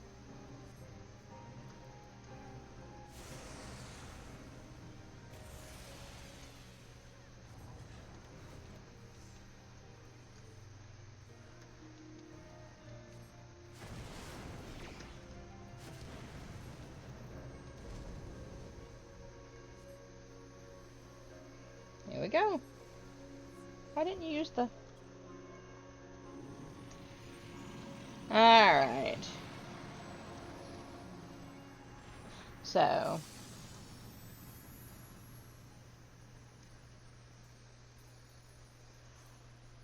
there's an entire cutscene after this. You're both kind of stupid, but you got hit less. Let's go. Time to go. Alright. Major cutscenes. Away! By her gifts hast thou earned a moment's reprieve.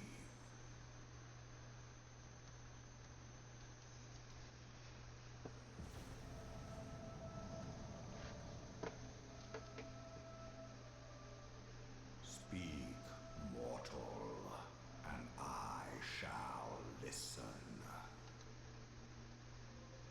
Tell him why we're here. Guided by a star. My people have heard the song. Ishgard shall burn. Yeah, never a good sign. Sons must answer for their father's misdeeds. Yeah, but you're talking Not millennia here, dude. we do not forgive.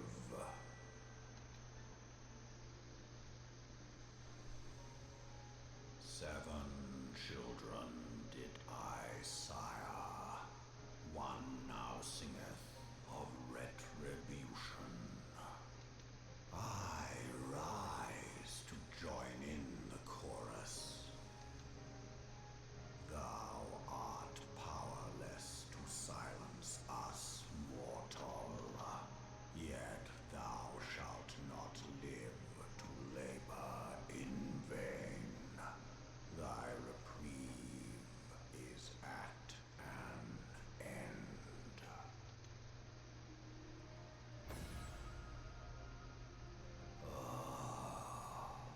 Trickery is thy shield. This frail, ignoble creature is not gifted, but chosen.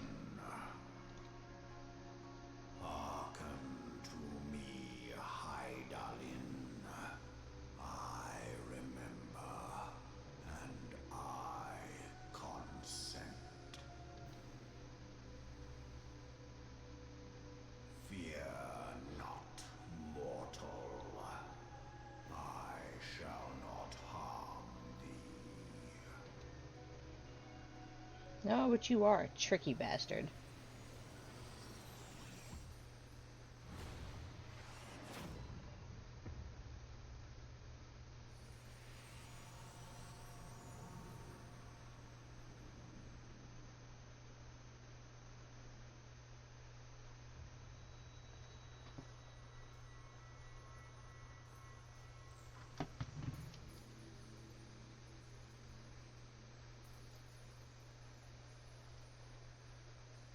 You cause a lot of trouble, Midsommar.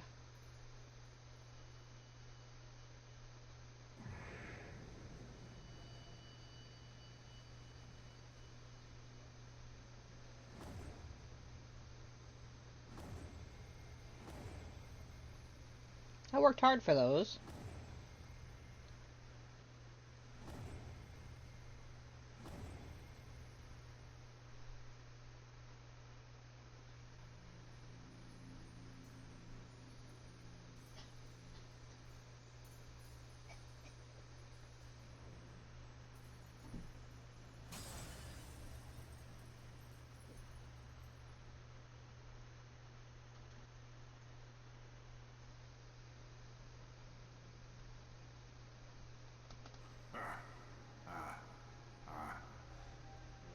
Mayhap thou thinkest Yeah, I bet. an oath breaker. Thou art mistaken. You just made it easier. Thou comest to harm. It shall be by another's hand, not mine.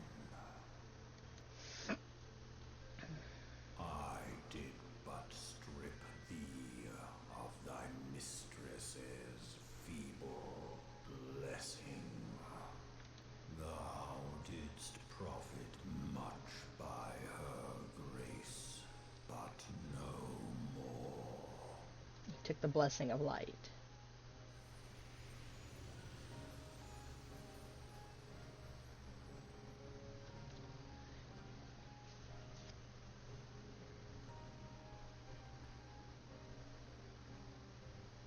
The covenant binds me to thee.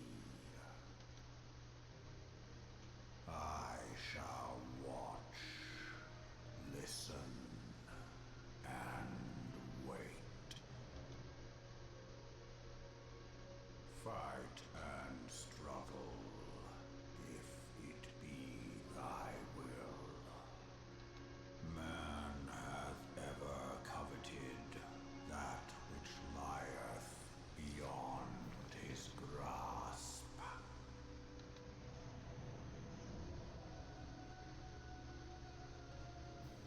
I drink of her body, and thence doth mine own find new life. When it hath grown whole, the loyal and penitent shall rejoice. The dragon song heraldeth a beginning and an end.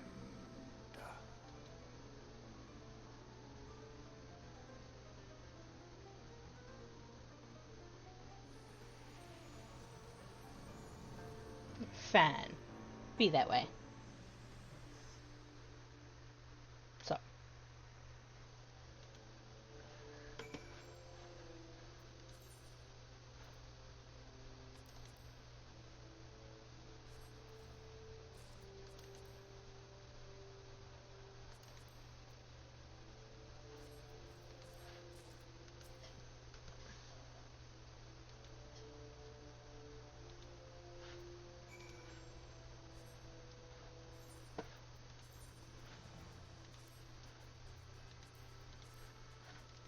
Alright, back into town we go. Now, minus the blessing that protects us. But being followed around by the tiny, snarky dragon.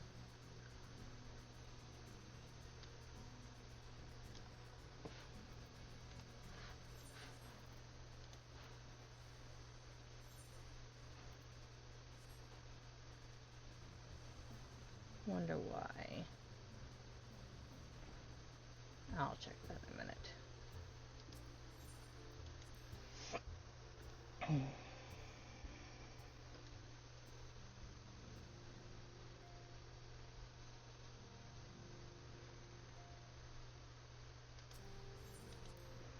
Yeah, well, I'm not gonna go out there and tell her I talked to a dragon. She may not be Ishgardian, but she does serve them after all. Yeah, you're not gonna like it.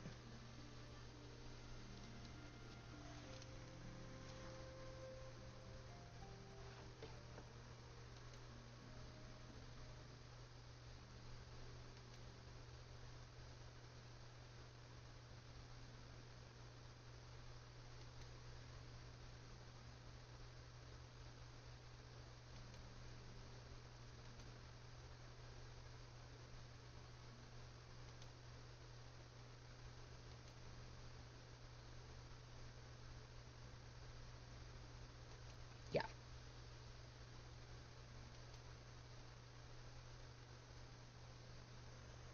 Yeah.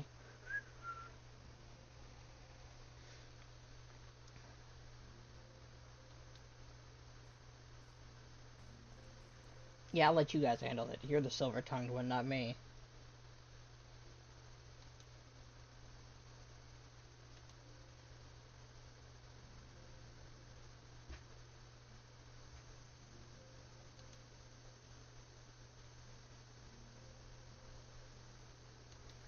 Otherwise unharmed.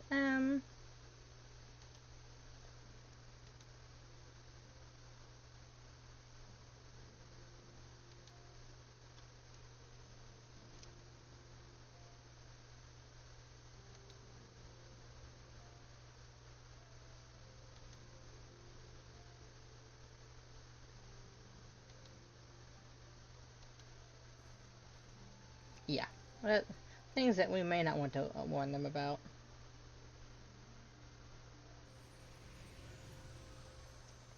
At least you got rid of the creepy head.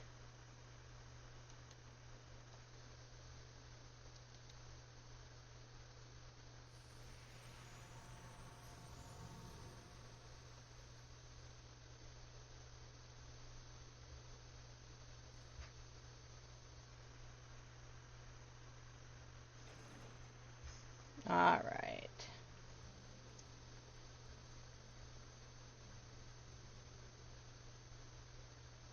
My friend, I can scarce believe it. You confronted the Worm Lord and lived to tell the tale.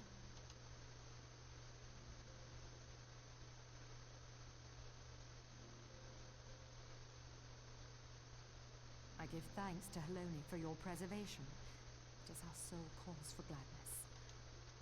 Your encounter with the Keeper of the Lake served to confirm our fears. A great worm has roared, and it makes little difference if it was one of the two in Eorzea or any other. The Dravanians are coming. I am told that Ishgard has magical defenses against Dravanian attack, though I am not privy to their exact nature. You don't need to be. Will they be enough to repel a massive force? Ishgard has weathered countless assaults over centuries. This will be no different.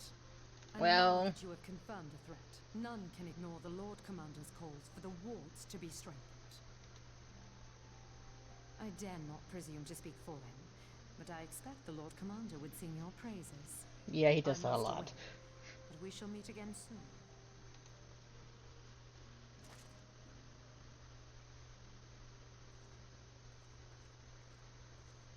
I mean, you're not wrong.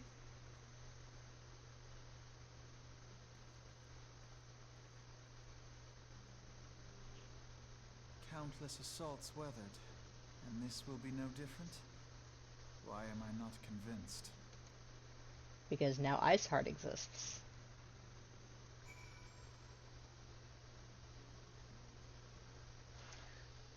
Now, let's see.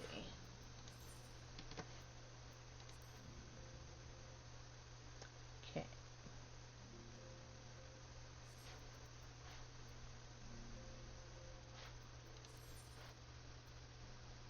Oh, that's why. Okay.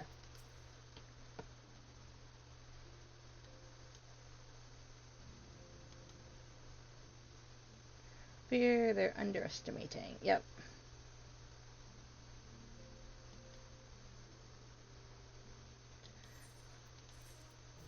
Yeah, it's gonna be ugly.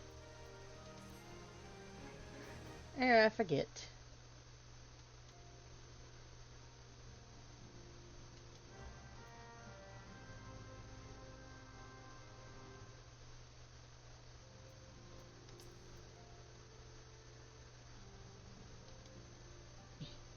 Ascians are next on the menu.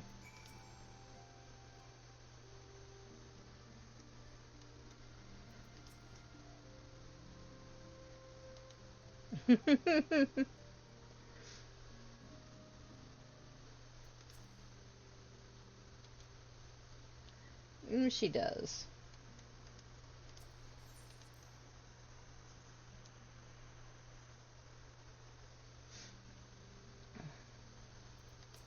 Alright, Ascians are next on the fight.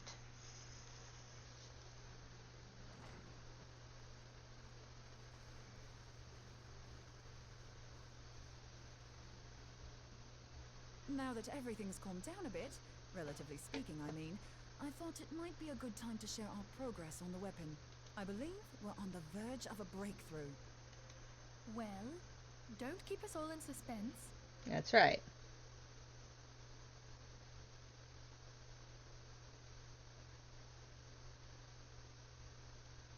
Just in case anyone's forgotten, let's start by reviewing what we already know.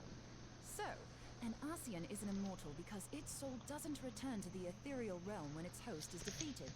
Instead, it flees to the place that lies between our world and the Void. Therefore, the first step to permanently defeating an Ascian is preventing its soul from making this journey. And if you recall, when we last gathered here, I had verified that white auracite has adequate capacity to entrap the beams, albeit only briefly. Which left the small matter of their extermination. Aye. To unmake an Ascian soul, one must needs smite it with a concentrated burst, or blade, of purest ether. However, we wanted for both the data and the means to forge such a weapon. Short of experimenting on an actual Ascian, you see, there's no way to gauge how much ether its soul is made of. And there are 3 that are different. As such, we don't know what etheric density our blade needs to have in order for it to work. So we'll just have to make the densest blade we can and hope for the best. Though that would require a lot of ether. Hang on a minute. Why didn't we think of this before? White auracite can hold an absolute heap of ether, can't it? Please tell me you're joking. God's sakes, Ida. I feel as though I'm reliving the same scene over and over with you. How many times do you need to be told that white auracite cannot store ether for long periods? Being intangible matter, ether is given to dispersion. Only in its crystallized form is it a stable source of energy. I will test you later on this, so see to it you do not forget. Right, yes. It's all coming back to me. She's not quite stupid, but doesn't always pay attention. Again, do they? While they are certainly reliable, they leave something to be desired in the area of portability. Indeed. I am reminded of the quantity of corrupted crystals required to thwart Leviathan, and the extraordinary lengths to which the Laminsans went to transport them. What if it should prove that a similar quantity was needed to destroy an Ascian soul? Or still more? I do not envy the poor sod who has to lug all of that around, on the off chance that an Ascian appears. That's the very problem we set out to solve, and I reckon we've found the answer. If it isn't practical to lug around the ether Which, we of course, need, it's not. we'll just have to draw upon another source. And the only viable source is the land. If you mean to tap the great river of ether, know that it will entail considerable risk. Meddling with the currents may well induce a surge like to the one which despoiled Mordona. Give me a bit more credit, will you? Why would we need to tap the river when there are veritable reservoirs jutting out all over the land? Aye, I speak of corrupted crystals. It might be that their aspect is out of balance, but a crystal's a crystal. It contains ether, and we can help ourselves to it. While corrupted crystals are indeed abundant, there is no guarantee that they will be in close proximity at a crucial moment. But what if we don't need them to be? What if we could tap their power from afar? A malm away, say? If we could do that, we'd have ready access to ether aplenty in almost every corner of Eorzea.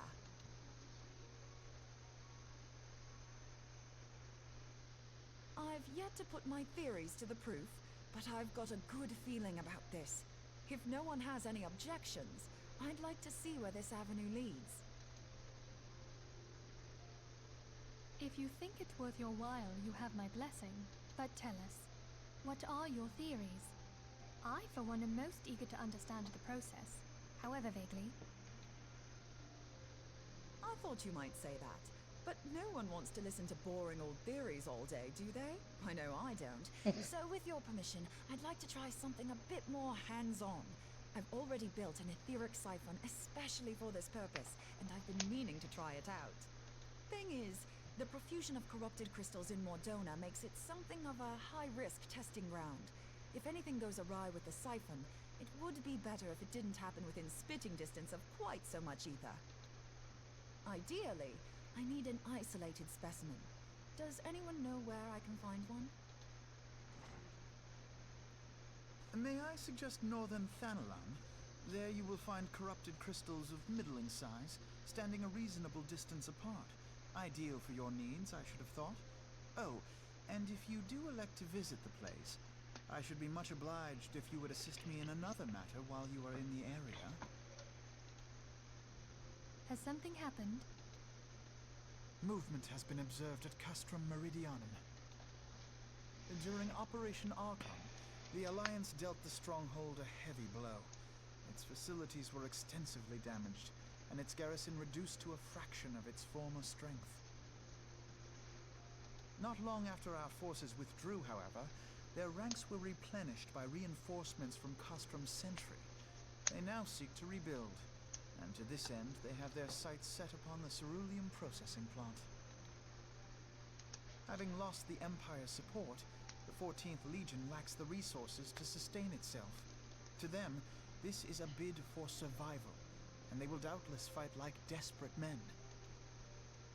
Though I have dispatched the Crystal Braves, I fear their strength alone may not suffice to stay the Imperial assault. I would request the Scion's aid in the defensive effort. If I didn't know better, I'd say you were trying to inveigle us into fighting your battle with the promise of shiny crystals. Well then, consider me inveigled. I won't lie, the crystals you speak of sound perfect, so the Garleans have to go. Besides, we can't afford to beat about the bush. There's no telling when the Arceans will next appear. Thine eagerness to hurl thyself into the jaws of danger cometh as little surprise. Exercise due caution, I prithee. Though you have become a Crystal Brave, you are yet a Scion, Alphino. We could hardly refuse you. Especially for something so important. It's not like this is... Pray, join the Crystal Braves and lend them your support. Thancred and Papalymo shall accompany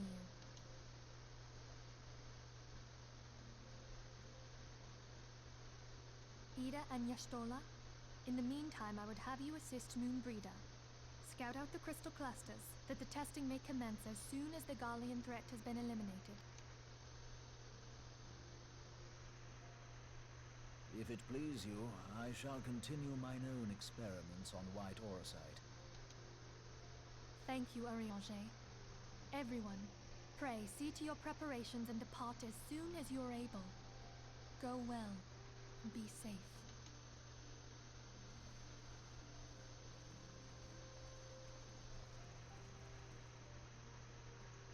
So we'll head out to the processing plant in just a second. Let's see. Let's just do this. Actually, I'm right here. We'll do this. Alright. So I'm going to call it here when we pick back up in the processing plant. That will be Monday. Changed our schedule about a bit. There's a lot of cutscenes coming up, and I don't want to get started in the middle of them yet. So Monday we will come back and deal with the processing plant and all the shenanigans that come behind it. So I will see you all Monday. Thanks for coming. Yep, camera, there it is.